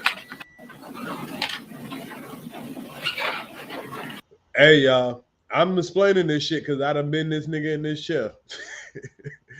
You know what I mean? This ain't the end of your life. But at the time, you just thinking about whatever it is that, you know what I'm saying, you done got yourself involved in. I've done stuff that I could have had a murder charge and, you know, I just got lucky. You know, everybody don't have the same strike of luck. This man just had a bad strike of luck. This is keeping it real going wrong. Just keeping it real going wrong. He didn't kill the man. He didn't even know that was who got killed. Probably niggas get killed all the time around there. So the nigga just saying, hey, I done got in some shit, bro. I'm dropping this car off. That ain't the car that, you know, was the murder car. So it ain't like you gonna think too much about it, but he drop off the phone and, hey, man, my probation officer gonna call. My brother probably would have did this same shit for me, bro. And it's fucked up because I probably wouldn't even have known how much trouble I would have been putting him in. I probably would have told my brother, man, just put it all on me, bro. Just snitch on me. Because you ain't, you know what I'm saying? You this is keeping it real going wrong. So I ain't really mad at this man for doing what he doing, because if this was my brother, I would have told that nigga, bruh, go up there and say everything. Nigga, I did what I did, bro. You ain't had shit to do with this. I shouldn't have brought you in there. That's what I would have said. How about you, Cooley? I agree. I mean, it's just like this whole thing like has just caused up such a stir, and now like you have people like divide on one side talking about, yeah, he wrong for this, but on the other side you got, well, if he would have. So like I just don't like how like the brother is trying to be a brother's keeper, and now he got a charge on him. I don't know, man. That it's just crazy as hell. Right. And you know, and he probably just like, and they probably slid him a little money because he tried to slide the transaction where he tried to get, you know, the money to the other dude. So these people that are reaching out to him, he don't even know who these people is. Probably, you know what I'm saying? Or he might do. I don't know. All that gonna come out in court. So he ain't really part of they little shit that they got going on. But at the same time, shit. What's good, Biv Gang?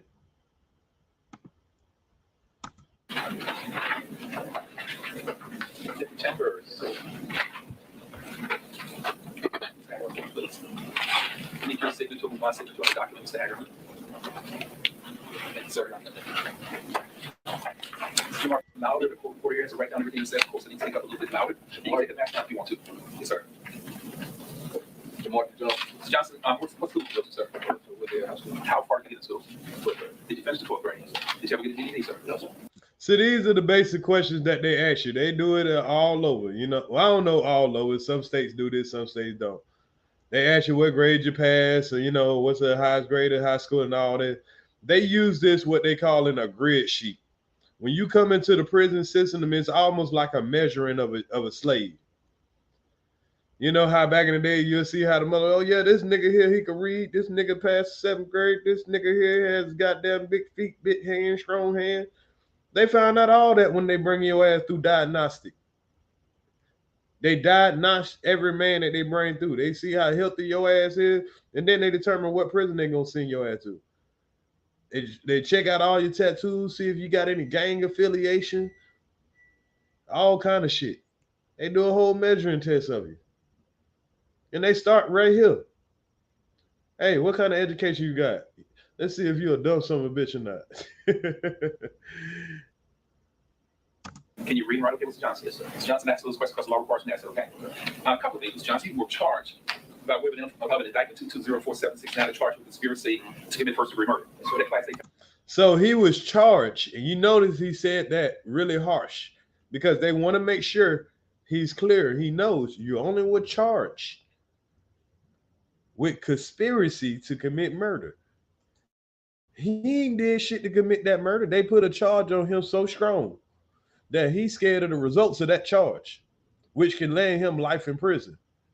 Conspiracy to commit murder is going to give him probably about 15 to 25 years. 15 minimum. Conspiracy. And they gave him 2 of them. So if they gave him 2 of them, he's looking at probably 50 years. And not in no fucking goddamn county prison where you get to go outside every day and fucking work. Nigga, you gonna be in 23-hour lockdown, gang banging central, niggas with knives long as your arm. Nigga, there's no guns. All it is hand-on-hand combat. So, felony carried anywhere from 15 to 60 years in prison.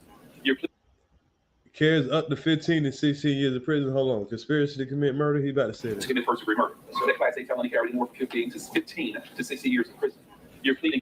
Oh, he said 15 to 60 years. Is that what he just said? Cool Eagle, is that what he just said? 15 to 60? I thought he said 15 to 16, but he could have said 15 to 16. Johnson were charged by way of an indictment 2204769 charged with conspiracy. Hold on, let me take it off the speed real quick. Maybe that's why I can't. To commit first-degree murder. So that Class A felony carried anywhere from 15 to 60 years in prison. Oh yeah, he said 15 to 60.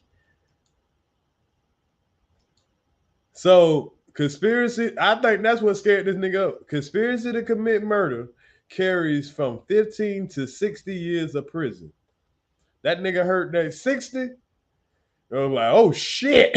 And if you play hardball with their ass, they was gonna try to get every bit of that 60. If they got convicted, which he know they guilty, it ain't like you got a tricky case or some shit.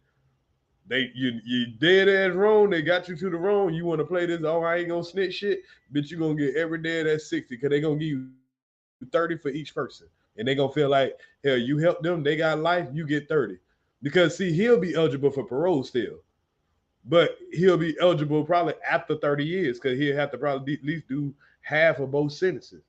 So he'll still be in that bitch till he'll old wrinkled grown old man. Right now, what he's taking. Man, in 6 years, man, I done seen niggas do 10 years, 15 years, 20 years, get out, nigga, and get it back again and be out here. You'll never know these niggas done did 20 years in prison. Because not only that, prison kind of keep you young. The food, the no alcohol, no drugs, and all that shit like that. They done took, a lot of tobacco out of a lot of the prisons and shit. It kind of reserves your youth. So that's why you'll notice niggas will get out, be 50 years old, come out, and you be like, God damn, he nigga swole and looking, healthy and shit. And you thinking nigga like 42, and this nigga like 58. And he done been locked up for 20 years. Been locked up since he was a jit. I mean, I don't know if y'all run across some type of people, but I do. I run across motherfuckers all the time. I run across niggas at the bus station, just got out. I've helped niggas get home to their city, just getting out. Never met, man, please. Tell you.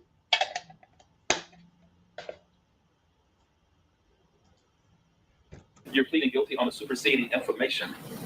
I-2300019 and charged with 3 counts of accessory after the fact. That's the felony carries up to 6 years in prison. So he went from facing 15 to 60. Now he's there with his cooperation right now. They're gonna just give him 3 counts of accessory after the fact. That's different from conspiracy to commit murder. So y'all think, would you take 15 to 60, knowing if you play hardball, they play hardball, so you're going to get probably at least 15 years apiece for each one of these murders, or 30 years at the max for each one of the murders, or even if you had to do 10 at the max for both murders, nigga, that's still 20 years of your life. Hey, sitting in a hole by yourself, you'll think about all these options. Fuck, you don't hear niggas on the internet talking about you a snitch. You don't hear all that noise and all that. Nigga, you sitting in a hole and you thinking about these options. I know this because I was in this position. Facing 20 goddamn years. Motherfucker coming with plea deals talking about 30 do 15, 15 do 10, 10 do 5. Man, y'all don't get the fuck out of here with them numbers. The fuck y'all talking about? That's crazy. But man. he was dead. He's dead to the wrong though. I had little holes in my cases. I knew, bitch. I'm like, hey, I'll do sometime, but bitch, I crank this jury up now, because you know what I'm saying. But at the same time, what they offer me, I was like, okay, I'll be out in about 2 years. You know what I'm saying? All right, we'll do that. I already did 6 months. All right. No, I'll be out in 1.5 years. All right. Well, they tricked me, but anyway. You understand it, sir? Mr. Johnson have a right to have this case, this charge submitted to the grand jury. When you enter a guilty plea on this information, you're waiving. You've given up your right to have this case of accessory after the fact submitted to the grand jury. Now, I'm explaining this for him because, this is court term that, you know what I'm saying, if you've never been in front of the court and you don't know this and you want to tell this to somebody, it's very helpful because I didn't understand this the first time I did this, even though it wouldn't have mattered anyway.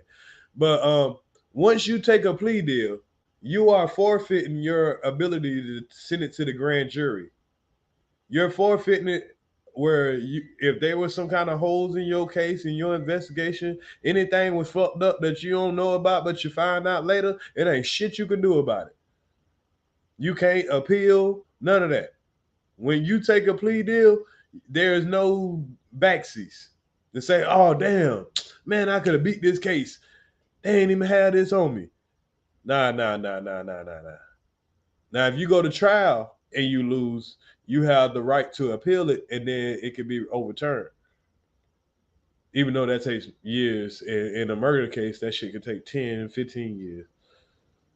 But I guess 15 years is better than sitting in life for 50 years. You get what I'm saying? Depends on your case. I've seen niggas that did 20 years and they had a life sentence and they came back off an appeal and came home. I know my little brother alone, they gave him, he'll have to explain it more, but he gave them back 20, 25 years. He was supposed to do, I think he said 35 years, and he ended up getting out in 12 for, you know what I'm saying, an unfortunate murder. That case comes to court quicker. Plead on the information. This state makes the best offer you ever make on the information. When you're giving up, you're waiving your rights to have this case on the accessory. Submitted and reviewed by the grand jury. You understand it, sir? Is that what you want to do, sir? Yes, sir. For the record, I'm finding Mr. Corman, this court advised Mr. Johnson has the right to have this charge of accessory after the fact reviewed by grand jury. The grand jury found probable cause to indict him. They did not find probable cause he was guilty of this charge. I'm finding Mr. Johnson's made that decision to tell him normally. Mr. Johnson will show you a document for the record. This is a petition. So what they did not do, they didn't indict him just yet. They gave his ass an opportunity to take this plea deal. So if he wasn't gonna take this little play ball, they was gonna give it to the grand jury, and now, boy, your ass is mine. And they're gonna try, once they find you guilty, because which would be very easy. You the guidelines after you found guilty is up to the judge to just give you the guidelines. Okay, the guidelines is a minimum of 15 years, the maximum of 60. You made this hard on us. You made us spend all this goddamn money. What's your criminal record? Okay, what's the severity of the crime? 2 people lost their life in a drastic, tragic type of way. People that was giving back to the community and this and that. Oh, yes, nigga, you got to get it. You're going to at least get 40. You're going to get 40. He going to give you 20 apiece, 15 apiece, something. Oh, yeah, for sure. I mean, like, that's what I was talking about earlier, man. Like you murdered somebody that gave back, well, allegedly murdered somebody that gave back to their community. So, like, you can only, I mean, it's obvious what to expect at this point. Right. Or he was involved in, you know what I'm saying? He actually did. He was involved in the getaway of it. But they was going to charge him with the conspiracy of it. That's the crazy thing. And he's like, hell no. Nah. And now if he had money, like, you know what I'm saying? If he had real money, he wouldn't have had, if he had like Young Thug money, that would have been bullshit. He could have just waited that out. They wouldn't have been able to prove that he had anything to actually do with the conspiracy of the murder. Only thing they would have had to charge him with what they charging him now. This is what he was supposed to get charged with from the gate. But the way they treat him is they gave him a huge charge that scared the fuck out of him into snitching on everybody. You get what I'm saying?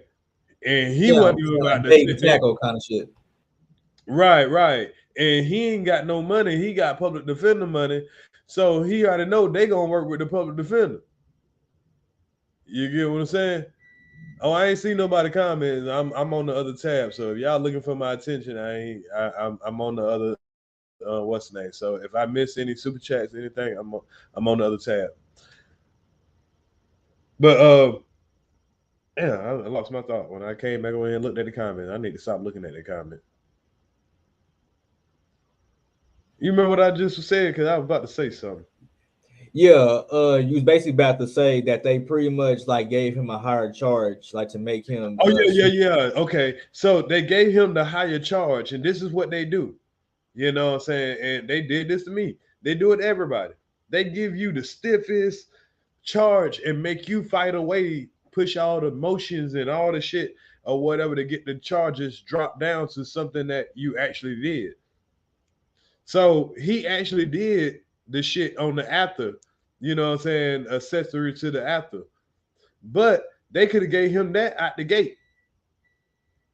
But guess what? If they would have gave him that out the gate, he wouldn't have had no kind of motivation to tell on the people who actually did it. And he was like, nigga, I keep my mouth closed for my 6 to 12 years.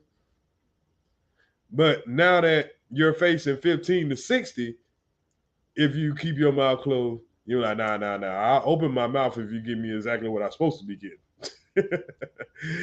So, but he could have did that anyway. He would have just needed a lawyer though, or he would have had to defend himself and know what the fuck he was talking about. Other than that, I don't know. He probably wouldn't have got convicted of no conspiracy to murder. He could have shut his mouth and rolled it out with them boys, and he might have could have, if he would have just kept his mouth all the way closed. But maybe he felt bad though when he found out who it was, you know, all that. Maybe he just feeling like he doing the right thing.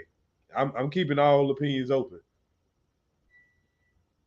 But if he really wanted to get away with it, keeping his mouth closed, it probably would have, you know, this would have been a time where if he did keep it real, it would have been a scary sentence to know that you about to get conspiracy to murder.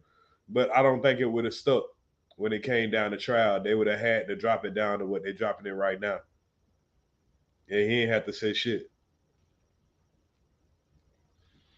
That's just the honest truth. I ain't saying that like, you know what I'm saying, they should keep it, you know, like a black man should cover up another black man dying. I think the niggas should get what they deserve. I'm just saying if you really wanted to be technical, if he would have shut the fuck up and not said nothing at all and just let them go with whatever, the little bit that they got with the phone calls and all that, they wouldn't have been able to charge him with conspiracy of the murder. They would have been able to charge him exactly what they're charging him with now. He told just to tell because they was going to give him this shit anyway. They just scared him with the bigger charge. The way the trial back, you request for acceptance of the kid guilty on that body right hand corner where he's defended.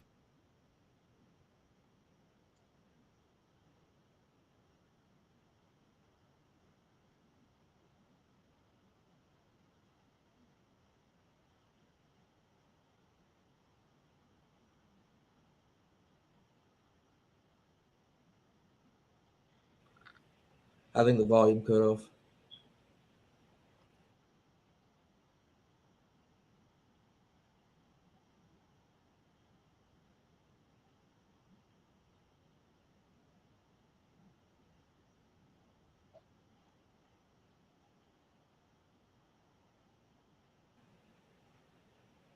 I know they're talking. I just can't hear it.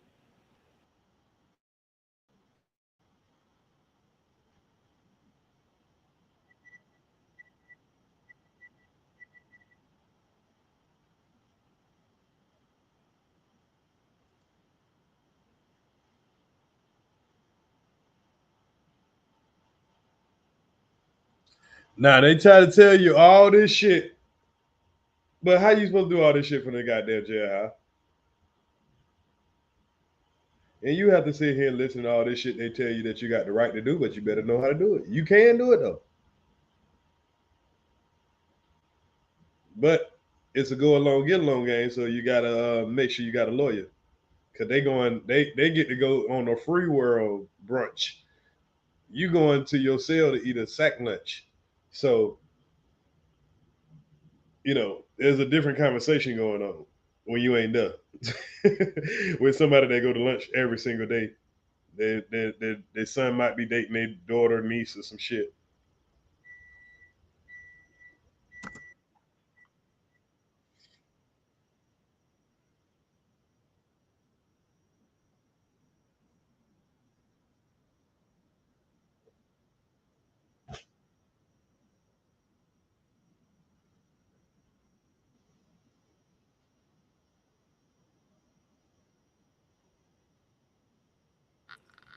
The volume of the video, I think it's having some sound issue because I can't hear it in the studio. You can't hear the volume? No, Hey, like can Can y'all hear the what's name? I hear it pretty good. I know it is a little spacey. Can y'all hear the volume of the video? I know I just paused it, but when it was just playing.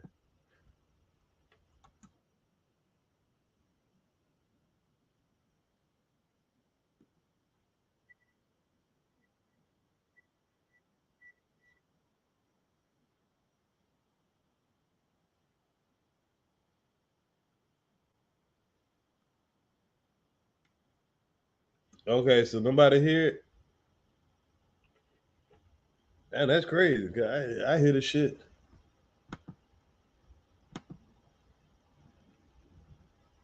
All right, let me drop it down and come bring it back up.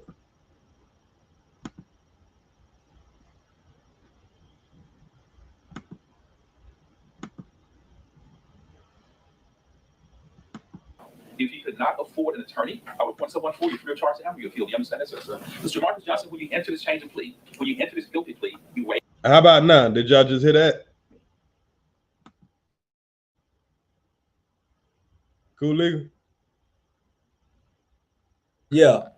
I see Jerron B say yeah. Okay. So I don't know what that happened then.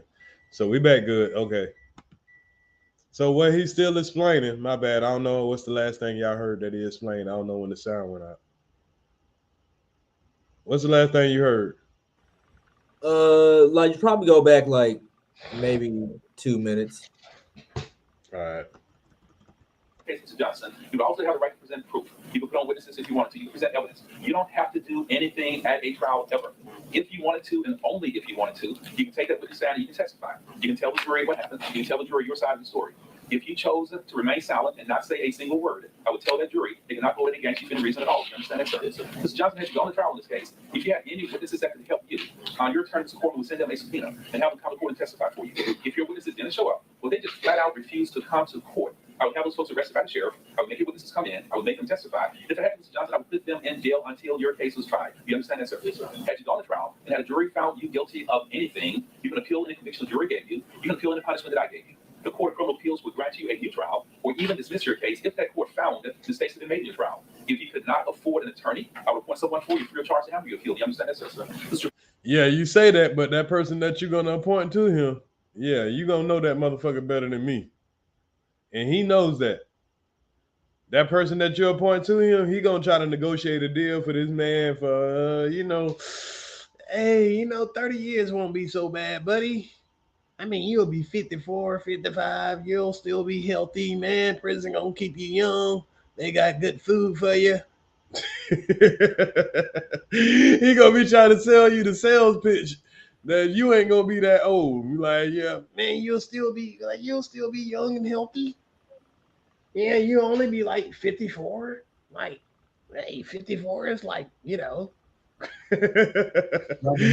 or some shit. Right. Oh shit. Marcus Johnson, when you enter this change of plea, when you enter this guilty plea, you waive, you give up all those rights. You ask this court to find you guilty without trial. Mr. Johnson, both sides are recommending that I do not sentence you today, that I delay the execution of these judgments and set this case for a sentencing hearing. And at that sentencing hearing, Mr. Johnson, you'll be sentenced somewhere between 6 and 12 years in prison. Does that degree you have to say in Tennessee, sir? Mr. Johnson, you just want to tell the truth. You understand that, sir? Everything that you say under oath has to be true. If you do not tell the truth, the state could indict you for perjury. That carries up to 12 years in prison. You understand that, sir?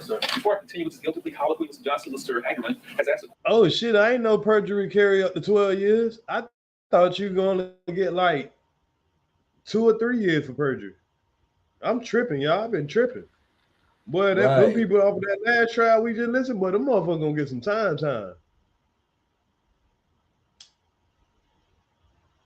If they go back in that Travis Rudolph case and really break down that shit, oh yes. Y'all lying motherfucker. Court's permission to ask you some questions. You waive your right to remain silent when you enter this guilty plea. So listen to the questions that Mr. Hagerman asked of you, sir. Make sure you answer those questions truthfully. You understand that? Because Hagerman responds to this talk. If you don't believe Mr. Marcus Johnson has been truthful, they're going to ask the court to vacate this guilty plea. We'll strike this guilty plea. In your case, we'll go back to the same status as was before this information was found. You understand that, sir?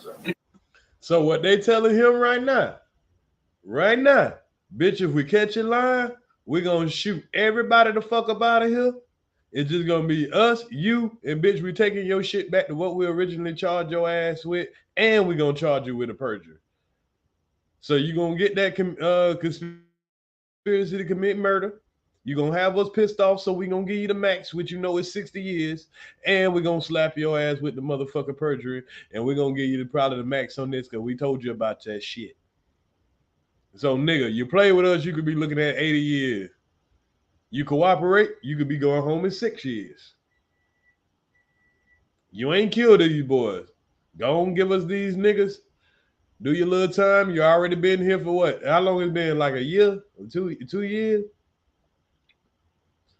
So, you know, you could be going home soon as this trial over, homeboy. You could be going home. Telling you. Telling you, as soon as that trial going on, all that niggas got to do is go. They're gonna send that nigga through diagnostic. They're gonna get that nigga a number and everything, a state number. They gonna get that nigga a probation officer, and he gonna transfer up out of there, and that man gonna mind his business. There's plenty of little small towns in Tennessee he can go stay in. Shit, niggas be playing, man. There's a lot of small towns in Tennessee for sure, especially out in them backwoods and shit. Nigga, I can mention all the street activity I want to, nigga. I ain't in the streets no more. I can talk about whatever the fuck I want to. Ain't nobody gonna do a fucking thing about it.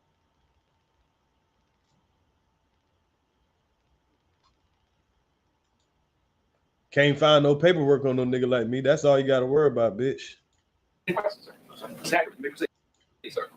Justin, we have talked before, is that correct? Yes, sir. And when we talked, you told me about meeting with your half-brother, Justin. He's your half-brother, all right? Yes, sir. You told me about meeting with your half-brother, Justin, about a week or so after the murder of Adolph Jr., is that right? Yes, sir. You told me at that time that he gave you a car, is that right? Yes, sir. You told me at that time he also gave you his cellular telephone, is that correct? So what he's doing, he's asking him all the questions that you told me. You said that he did this. All right, brother, you got to snitch in front of the world right now. This is public humiliation right here, y'all. This is what they mean by snitching. You getting on the stand. This is snitching. There's no other way to snitch. Well, there's a couple of other ways. There's sneaking. When it comes to dealing with the feds, they've made ways where you can secretly snitch. You have you have other little operations too when you have these you have these informants, these paid informants and stuff, the people that bring it to the court. But then when they come to the court, they have to get on, if they get on the stand, but some people don't have to get on the stand because you'll have niggas like this that'll take plea deals. And they'll get on the stand and do it, but just because the person snitched on you and you got a charge, they still got to get on this stand and do exactly what this nigga doing right here. And everybody don't do that because then you might go take a plea deal so they don't have to go through the full process. You make their job easier. If a nigga come and do this right here. You told me that, or did you tell me that afterwards you used that cellular telephone at his request? Yes, sir. Did you describe to me a scenario in which you would place one phone up to another while Justin was on another phone for the benefit of his parole or probation officer? You call to get somebody's number, and I would put my phone down on bed, and I put somebody else's phone down. And you told me about the times that you did that. Is that correct? And you also described times not just with your probation or parole officer, but also with the individual known to you as C. Mm-hmm. Is that correct? Yes, sir. And you now know that individual would be Cornelius Smith. Is that right? And you described to me, you turned this phone over, and in it were text messages with this individual C. Is that correct? Yes, sir. And some of these text messages, some of what you witnessed, was conversation with regard to money that Justin would be getting to C. Is that correct? He asked for money. Yes, sir. That's for money. Yes, sir. Is that correct? Yeah. He asked for money from somebody else. Okay, and that somebody else was referred to as Hunk. Is that correct? Yes, sir. Okay, so this would be money that C asked for from Justin that Justin was going to get from Hunk. Yes, sir. Is that correct? You described all that to me. Yes, sir. You've also looked at some photographs that included one of your half-brother in a particular outfit, and you identified Justin Johnson, your half-brother, in the photograph. Yes, sir. Do you understand the one day you may be called to testify in trial on this matter? Yes, sir. You tell the truth at that time? Yes, sir. You tell the truth to me? Yes, sir. No further questions. Mr. Corby, you have any questions of DeMarcus Johnson? No question. Thank you, Judge. Mr. DeMarcus Johnson, the felonies that you pled guilty to, accessory after the fact, is Class E felony. It carries anywhere technically from 1 day to 6 years in prison. You understand that, sir? Oh, that shit carried from anywhere from 1 day to 6 years in prison. He got 3 counts though. This nigga can go home literally. He's about to bond out because they dropping his bond down to 25,000 anyway. So he can go home for a measly little, you know what I mean, little 12, you know, maybe 2,500. Maybe 20. Shit, the right person 2,000. Little small property, you know, whatever, man. Shit, this man about to go home. This nigga thinking of freedom right now. Go duck off. And they're gonna give him his sentence after all this shit over. They can say, nigga, time served. They can give you anywhere from 1 day to 6 years, opposed to 15 years to 60. Man, how many of y'all ain't, man? Hey, I ain't had shit to do it. But like I said, I would have told my brother, man, go home, bro. Just say whatever the fuck, bro. I ain't getting out of this one. Now, the people, my big homie, he probably would have been mad. Like, God damn, nigga, yeah, shit, they ain't know about me. I'm like, fuck you, nigga. I care about my family. Shit, y'all nigga gonna kill me anyway. Fuck it, nigga. I'm saving my people. Saving myself, nigga. Fuck you, nigga. I'm going out with a blast. Shit, some niggas be thugging forever. Shit, it is what it is.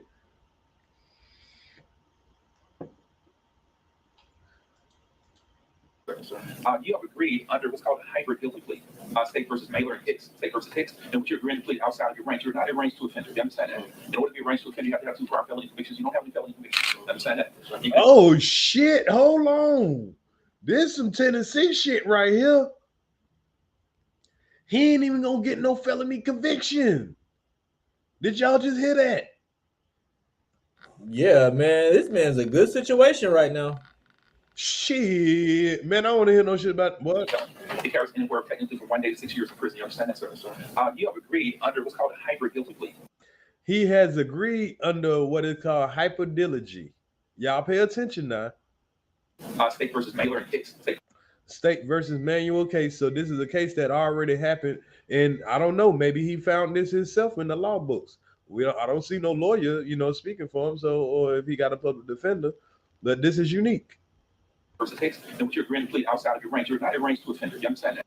He's agreeing to plead outside of the range. So it's an open plea. He don't even have to be there for the trial unless he's called up as a witness. Once he come up and testify, he going about his way. Once they sentence these niggas get their life sentences, they're going to say, all right, bro, time served. We appreciate you. Go on about your business. You ain't even got no felony record, bro. You ain't got to report to us or whatever you did your time. You up out of here. Got your life back. You ain't committed murder. But nigga, appreciate you giving us the information. If you didn't, nigga, you'll be sitting your ass in prison for at least 30 to 60 years. I ain't lying. In order to be a range to offender, you have to have 2 prior felony convictions. You don't have any felony convictions. You understand that? You can agree to plead outside of your range as long as it's within the range of punishment for that crime, that felony, as long as you're doing that in your best interest. You understand that? So you agree to plead outside of your range as a multiple range 2 offender. That range 2 sentence carry anywhere from 2 to 4 years in prison. And you've also agreed that at your sentencing hearing, you will be sentenced to consecutive sentences on these 3 counts. So it's a minimum sentence of 6 years in prison to as much as 12 years in prison. Do you understand that?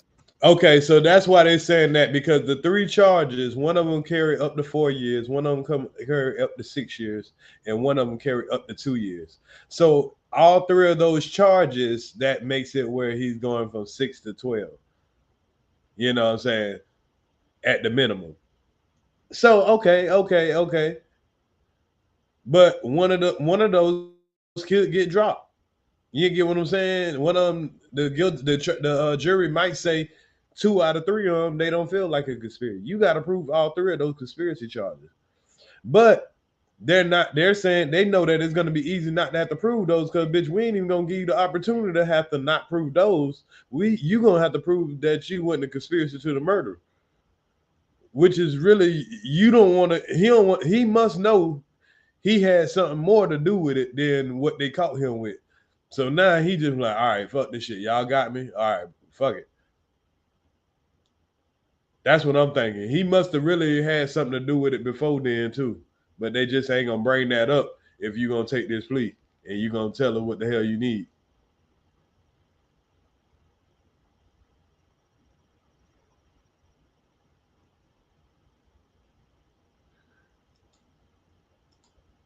You understand? Normally, unless you make that agreement, you cannot be sentenced to more than 2 years in prison. If they were right consecutively, a total sentence of 6. You understand that? Mr. Johnson, once the court sentences you, you lose all your rights to citizenship. You understand that, sir? If you're sentenced on this case of order to serve a sentence in prison, you've been convicted of felony. That felony conviction will be on your record forever. You understand that, sir? If you were sentenced to a penitentiary sentence, even placed on probation, I would have to remedy implements for the rest of your life. You lose all your rights to citizenship. Then, since you lose the right to vote, you cannot vote until you completed that sentence. The right to vote was restored, but given back to you by judge, circuit court, for by certificate from the Tennessee Department of Corrections. You understand that, sir? As a convicted felon, Mr. Johnson, you can never serve on a trial jury. You can never possess. You can never carry. You can never buy. You can never own any handguns, firearms, rifles, shotguns, pistols, ammunition, even bullets. Mr. Johnson, if you had in your possession in your hands, in your pockets, on a house or car, or any other place, if you possess any firearms, if you have one single bullet in your possession, United States Prosecution Federal Court, unlawfully possessing a firearm as a convicted felon, you can be sentenced to federal penitentiary for a long time. If you possess any handgun or firearm, Tennessee will prosecute you for that. That carries up to 30 years in state prison. Do you understand that, sir? Again, you must want to tell the truth that everything that you say has to be true. Ain't that a bitch?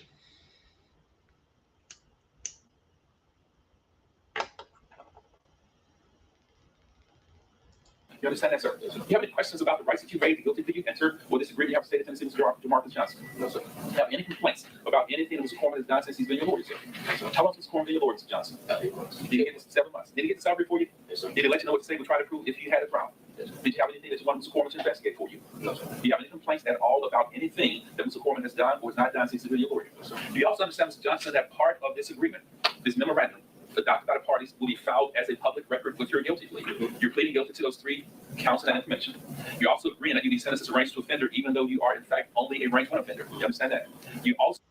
That's called an open plea. They keep saying a range offender. That means you're signing an open plea. So are agreeing that those 3 felony convictions will be served consecutively to each other or one another, making that an effective sentence of minimum of 6 years as much as 12 years in prison.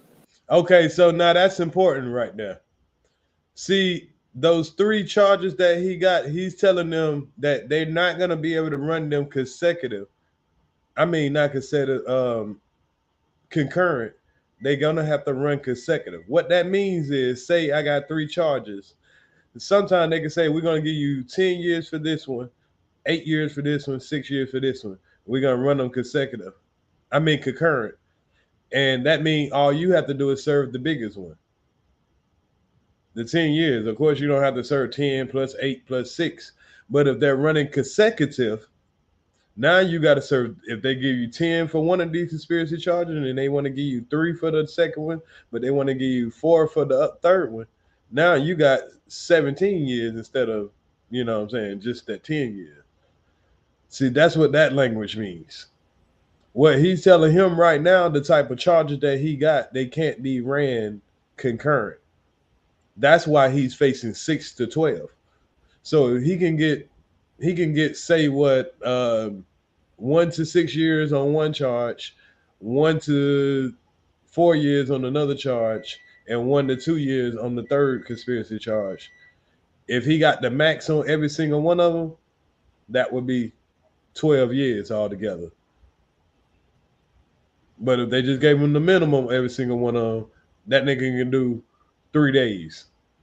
That's and crazy. go home and beat it. And it not be a felony on his record. But if he play hardball and take the felony side, you can't. He's telling them all the shit you can't do. You've also agreed that the state of Tennessee has not made you any promises, no recommendations to the sentence other than they will detail to the court any cooperation, truthful testimony, or statements that you have given that may have aided in the prosecution. That's what Hagen just told you. If some of those other cases go to trial, Justin Johnson or Cornelius Smith or Candace Golan, if those cases go to trial, the state of Tennessee might actually call you as a witness. You understand that? You understand you waive your right to remain silent, and you could in fact be Now, this is the part that sounds similar to the gunner. You know, and this is done anytime you have to, you know, you do that kind of cooperation thing in any kind of capacity. But you don't always have to tell, because sometimes if a person takes a plea, you don't have to come up there. But if they want to make you a part of the trial, which they definitely gonna do, they're gonna do that shit just for the attention. Ain't no way. Even if they just had that nigga come up there and not too much say shit, they gonna make that nigga come up.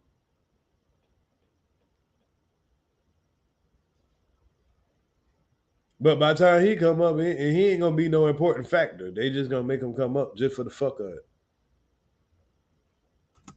Able to testify to those other cases tried.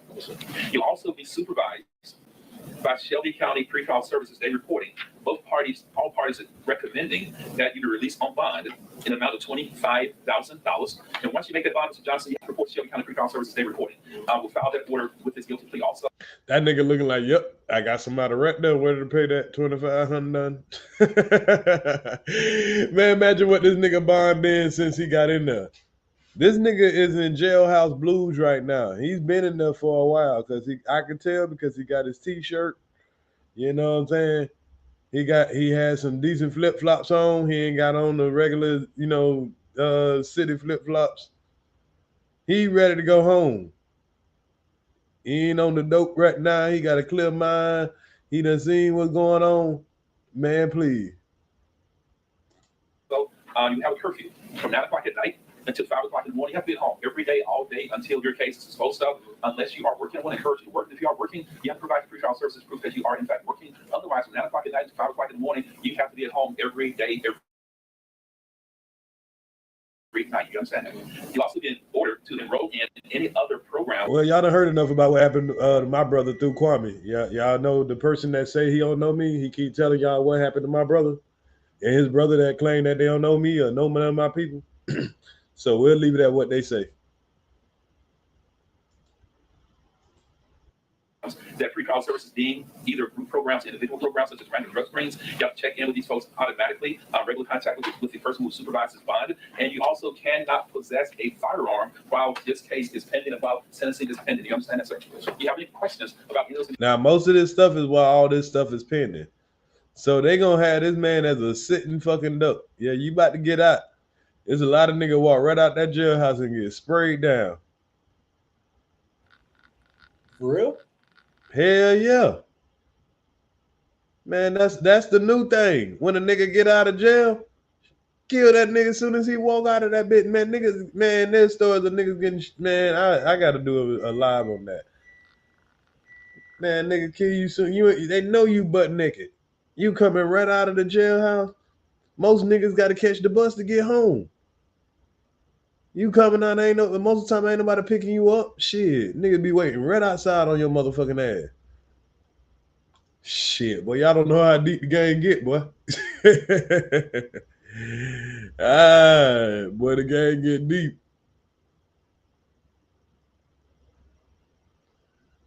Well, we'll talk about that on another live. Word to these YouTube streets. We doing something else right now. Wait till the bullshit went live. We'll talk about that.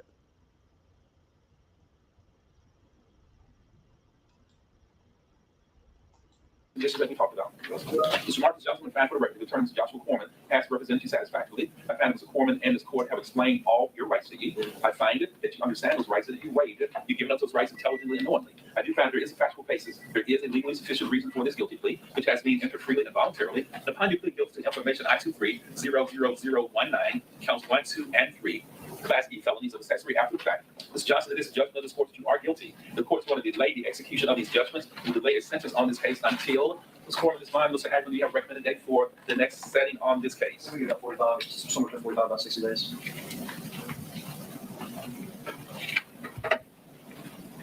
After 60 days, August 10, Thursday, August 10 today.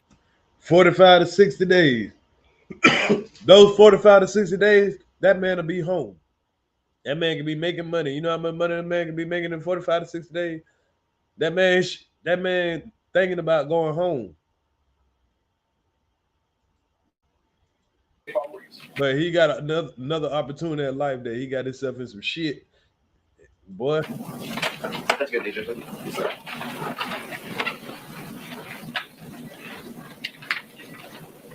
See, that violent shit a little bit more different than being involved in that drug shit. That drug shit, man, please. But when it comes to that violent shit, boy, they on your head. They play hardball.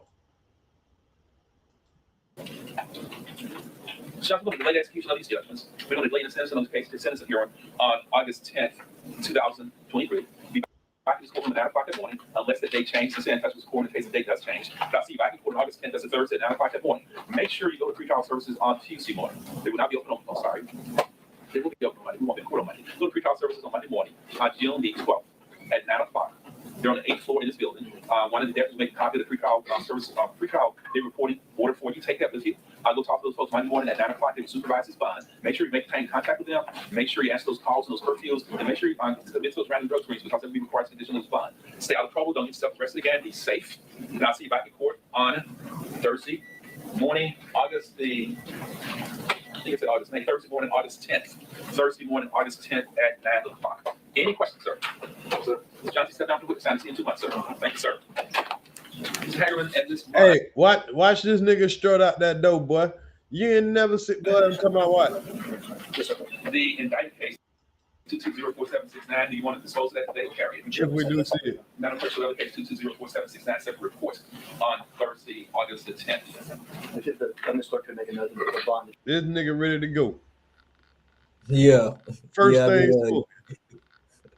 You can tell in his face, he looking like shit. I'm ready to go now. Man, y'all can end all this shit right now, wasn't it, man? We already got the Bills bombing, you know what I'm saying? We already got the Bills bombing outside, all that shit. 25,000, that's what this man been waiting for the longest. For these folks to give his ass a bond. I don't think he in no danger though. Because being that he snitched on some niggas in the city, because the city gonna be behind him. Why y'all go? They ain't gonna let niggas fuck. Well, I don't think. I think he'll have a better time hiding though. I think people will forget about him real fast. He ain't do nothing. He protected himself. He wasn't in the shit. He just doing something for his brother. And like I said, if that was my brother, I would have told him that, bro, just tell on me, bro. Just say everything, you know what I'm saying? I shouldn't even got you involved. I appreciate you trying to help me, but like this fucked up. He did 2 years to try, you know, just to take the risk of me getting away. He might not feel bad about it, you know what I'm saying? Because he tried, but at the same time, he know his brother, you know, he did what he did. Like I said, this is my brother. I was like, hey, bro, just tell on me, bro. Just tell him what you know.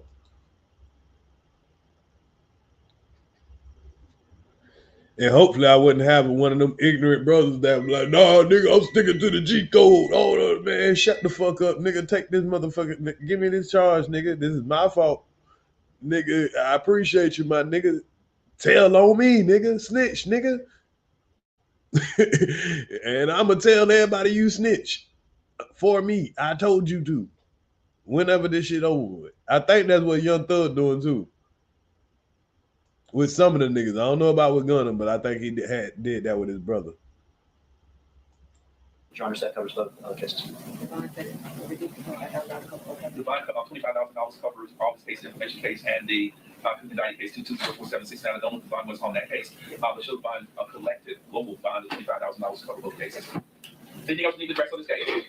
Thank you. This court is mine, Mr. Hagerman. Thank you all. Mr. Johnson, I see you on August 10th. Sound trouble, sir. Be safe. We'll get that copy of the order in a few minutes, okay? Thank you, sir. Yes, ma'am. Boy, that nigga strutting out that door there, boy. That nigga, shit, nigga, where the door at? Most nigga, you gotta grab their arm or something to get out of there. Mr. Johnson, I see you on August 10th. Sound trouble, sir. Be safe. That nigga already hit. Shit, nigga, ain't nobody gotta tell me it's time to go. Where y'all at? Let me get out of here. Thank you, sir. Yes, ma'am. Yeah. He don't even need no handcuffs at this point. He don't need to be guided, none of that shit. This nigga ready to go. Old dude got to keep up with him. All right, for those of you who are just joining us this morning, that was a live look inside of Judge Coffey's courtroom, Division 7 in downtown Memphis today. Okay, so they got some more information about the rest of what's going on with it. So I'm going to let this play out. Fair use for information. As Jamarcus Johnson is pleading guilty to lesser charges in the shooting death of young Dolph, a.k.a. Adolph Thornton Jr., who was shot and killed in November of 2021. Let's get to exactly what happened in court today. A few updates for you. The lesser counts that Johnson pleaded guilty to were 3 counts of being an accessory after the fact. The attorneys discussed that quite in detail. It was a little hard to hear in the courtroom because of the microphones there, but they described the use of a cell phone, a car, and even money. His attorneys actually argued that Johnson had no involvement in the shooting or the murder of Adolph Thornton Jr. They say that he was involved only after the fact, helping his half-brother, Justin Johnson, which is also one of the defendants in this case as well. Let's go through what we know so far when it comes to who Jamarcus Johnson is. This is actually his second court appearance this week. Again, pleading guilty to those lesser charges of being an accessory after the fact. Now, the indictments already told us that we knew Jamarcus Johnson allegedly helped his half-brother escape after the murder and even arranged payments to the other defendants. The DA's office Okay. So this is a nice announced breakdown. days Go ago ahead. that this plea deal was on the table and Johnson took it. He is now facing what could be between 6 to 12 years in these counts per count. He is about 25. See, they took advantage of this man. This man was just getting high as a motherfucker. He just, you know what I'm saying? Just keep it real, nigga. He ain't probably, man, probably just want to play PlayStation and get high, bro. Conspiracy to commit murder, 3 counts of accessory after the fact. They dropped this and just left him with this. Man, this man is 26 fried. years old. Johnson turned himself in for this crime in November of 2022, but he was also the 4th and final arrest that police made in this case. Let's take a look at the other defendants who are also facing charges. It's Justin Johnson, Johnson's half-brother, Hernandez Govan, and Cornelius Smith. Justin Johnson and Smith are both due in court today. We're going to keep you updated on those charges and what they're facing. Those charges include first-degree murder and criminal attempted first-degree murder. Govan is facing the same charges plus conspiracy to commit first-degree murder. See, now, they had these 2, and then somebody else told on him. He came out of nowhere. But I don't think it was him because they didn't catch him until somebody told on him. So I think when they got him, he told on him. But I think he told on him. I think he told on both of them. And I think he not told on him, but I think maybe his phone got caught, you know what I'm saying, caught up in the messages in between him and him. You get what I'm saying? Because they say they got him last. He had the smallest role in there, but he didn't really wasn't doing nothing wrong. But he was the one that was paying him and him to do it. And somebody was paying him to do it, which allegedly they saying, you know, Gotti or somebody, because he's supposed to be his right-hand man, according to what the streets say, not what ears say. Keeping my ears to the street, though. So if I have this right, he paid him and him. He got caught, and I think, allegedly, he might have said something about him. And in between, or the phone calls, it might just be their phone calls and text messages and shit that got, you know, they might ain't said shit. It might just be the circumstantial evidence. That happens a lot of time.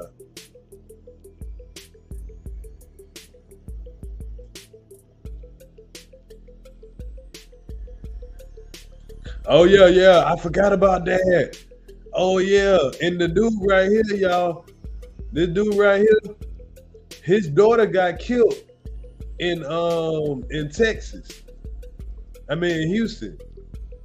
After this, she was a rapper, probably on retaliation. Yeah. That's definitely true. Because it was. I think I did a video on that. Yeah, I think I did a video on that. I got to go back and But look. before we let you go, we do want to take a moment to remember why we're here.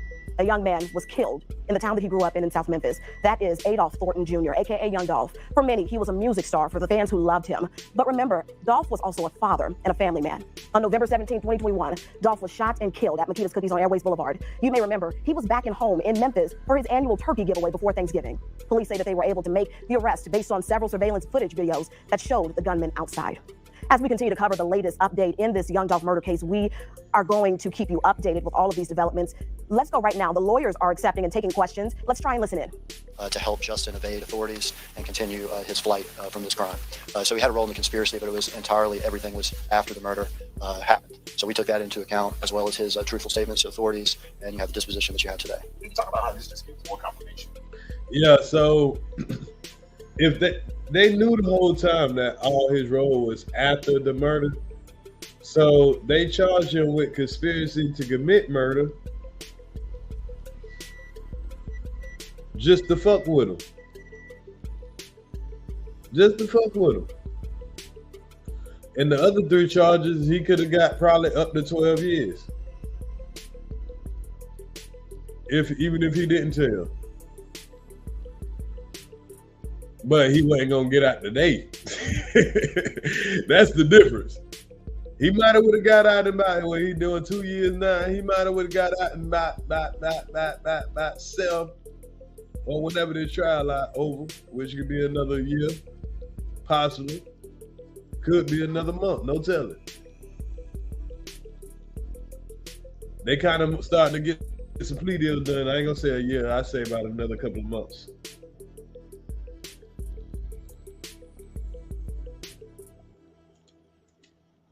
You all have, but they got the key. They got their key witness. They doing just like in that Young Thug trial. They got they snitch secured. Because whether he go out in the street and get killed or not, they already got him on video. They got his testimony on video. That's why they did it. If they need you to come to trial, will you come? Yeah, if I'm alive, I will. But nigga, we got you on video just in case you ain't. So, like we told you the first day that we're here for this case, Justin Johnson committed Smith with the shooters, and that's what they're indicted for. That case will get a trial date, hopefully relatively soon. You heard in court that this defendant identified Justin Johnson in pictures, and you heard what he testified to in court and what we told the court. And I think those things speak for themselves. So one of the I couldn't hear you. Do you expect Jamarcus Johnson to testify to the trial? As we said in court, that's very high probability. What day? I got lost in the big spec. What day you say Jamarcus Johnson actually in possession of the car and cell phone? About a week after the crime. So how long has kind of this deal been in the works? And was Jamarcus Johnson immediately helpful to your guys' investigation, or did that take a little bit of time? Really can't comment on facts we didn't get to in court. I can say that he's been 100% helpful. I can say that he turned over the cell phone and there's evidence in the case. And so we'll leave it that as far as time. So one of the conditions of the deal is that he testified against his brother. There's a good possibility that he testifies in the trial against his brother, Mr. Smith. There is he has to tell the truth. That's what this deal. This was the guilty plea is hinged on his. He has to tell the truth. All right, so you said that there was Couldn't comment on that even if I knew. All right, so you said that there was the car, but the car was not the same one that was used in the murder. What car was that? This is a different car than Mr. Johnson owned. Again, these are facts we didn't get into in court, other than it was a different car, and his taking possession of the car aided in his brother's escape from law enforcement. As well as the Correct. It's reset along with these, along with the cases for which he pled guilty. It's still pending the same day. Could you break down the 3 accessory items? No, the car and the phone, that's one. What were the other 2? There's 3. So there's the car, there's the phone, and there's the fact that he used the phone for 2 different purposes, and that was to deceive the probation officer into thinking that Justin Johnson was still in Memphis, when in fact he took flight after the crime to other places, and then using the phone to coordinate communications with Cornelius Smith. So Jamarcus Johnson was the person charged with guilty before he convicted in this case. How does this help you moving forward with other things? Well, I say litigation, especially on conspiracy cases where you have multiple players, multiple different people doing different things. In order to get those cases to trial and get those successfully, prosecutors are a little bit like chess. You got to set up your pieces before you start making moves. And it's just setting up a piece. And just clarification, Jamarcus Johnson didn't receive anything. Jamarcus Johnson, no, absolutely not. His only involvement in the case is what we just outlined to you. About a week or so afterwards, he took acts that helped his brother evade law enforcement. A while back, Judge Coffey indicated that most probably these cases got a certain piece right. He said maybe not next year, the year after. Does this in any way accelerate? Could we see the case like that sooner? Maybe next year, maybe. Maybe. I mean, I don't know. It's going to depend on the other attorneys, and it's going to depend on just when they're ready and what days we get. What are Thornton's family's thoughts on this deal? Well, so Mr. Blue is sort of the family representative as far as coming to court. But we had a conference call with the. They still ain't got no date set, y'all. They still ain't got no motherfucking date set. Family yesterday. They understand what this is about. and they're encouraged by the progress in litigation, and ultimately one day they want to see a trial of this thing, and I know this is a step toward that. Is there a chance that he could serve just only probation and no prison time? I don't want to comment on what his sentences could be because we haven't gotten there yet. We have to have a sentence. Yes. Because see, they look at it, you only serving probation. This nigga already locked up. They forget about the time you locked up waiting on this shit to happen. Man, I've been locked up a year and change. And reporters don't be knowing what the fuck they be talking about. They make people think just as dumb as them. Is it true? Is he only gonna no motherfucker? That man plead out to this shit. Y'all wouldn't know shit if he wouldn't have told you shit. Hearing, and the judge will make determinations. He's pled guilty to 3 Class E felonies. The sentence is between 6 and 12 years. On E felonies, you're eligible to ask for diversion, probation, or whatever, but those are decisions for a different day by this judge. Oh, okay. So they got a different kind of class system. Class A, B, C, D, E felons. Oh, I see. That's probably why they won't let him have concurrent sentences. Because they got his charges are classified in a certain type of felony. Just want to make sure that I'm getting this clear. So each count of accessory after the fact, there's the reception of the property as one accessory after the fact, and then each usage of the phone is 2 different accessory charges. So what's important is you got 3 accessory charges in total. What those things are about taking receipt of the car and the phone, and then using the phone in manners that help Justin Johnson evade law enforcement. He's pled guilty to all 3. He's agreed to be a range 2 offender, even though he's actually a range 1 offender. So he's agreed to a sentence between 2 and 4 years on each one, even though if he went to trial on those charges, he wouldn't get that much time. It would be between 1 and 2 years. He's also... Wow, damn. So, hold on. He said if he would have went to trial, he wouldn't have got that much time.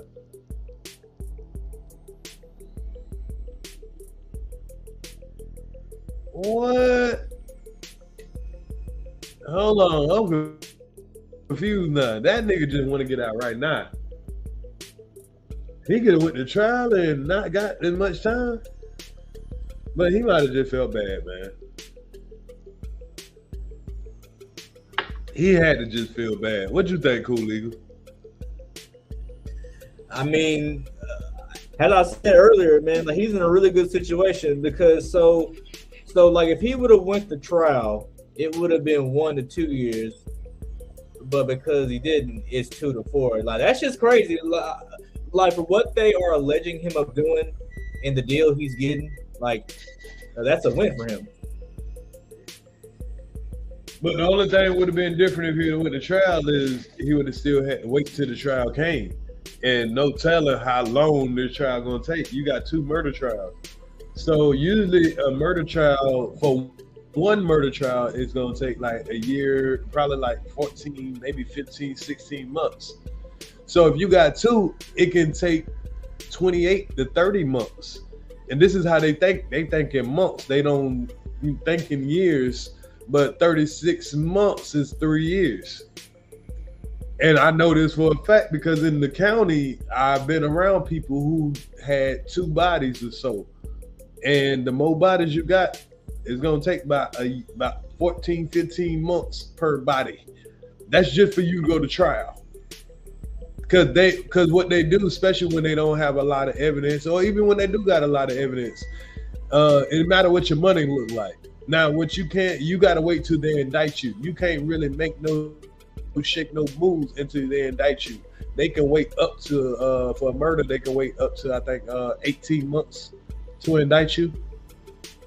They can let you sit right there and they can gather all kind of evidence or whatever, and you can bail out now, unless the judge say unless they make a case that you're whatever flight risk or whatever. But they can hold off of the indictment, and then when they do the indictment, they got another year after the indictment. The grand jury, they got to do all the, jury and all the delays that might come up, man. Shit, you waiting for about 2 years, 8 months for your trial to come up if you got 2 bodies. You got 1 body, you might get up in you'll be lucky to get up in about 13, 14 months.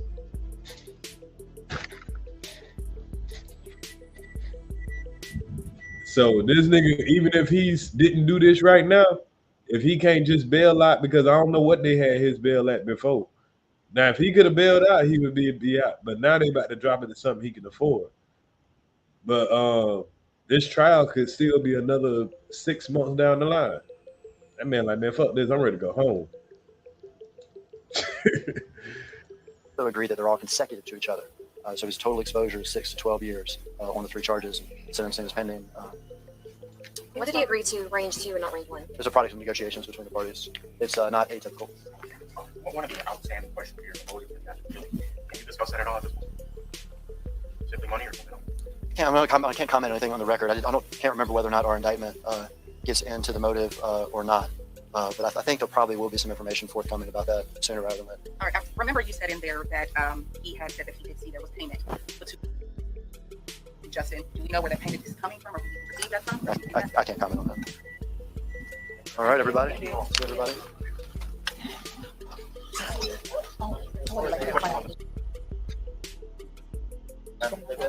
All right, we were just listening into attorneys representing the state. I believe that was Paul Hagerman describing exactly what will happen next in a few weeks to come. Also, that Jamarcus Johnson could possibly testify against his own half-brother and another defendant in this case, Smith. Of course, we will continue to keep a close eye on this case and continue to follow any new developments that we will receive. To keep yourself up to date on all of the latest, you can go ahead and download the ABC 24 News app for Apple and Android users. You can also text the word app to 901-321-7520, and we will send that link straight to your phone.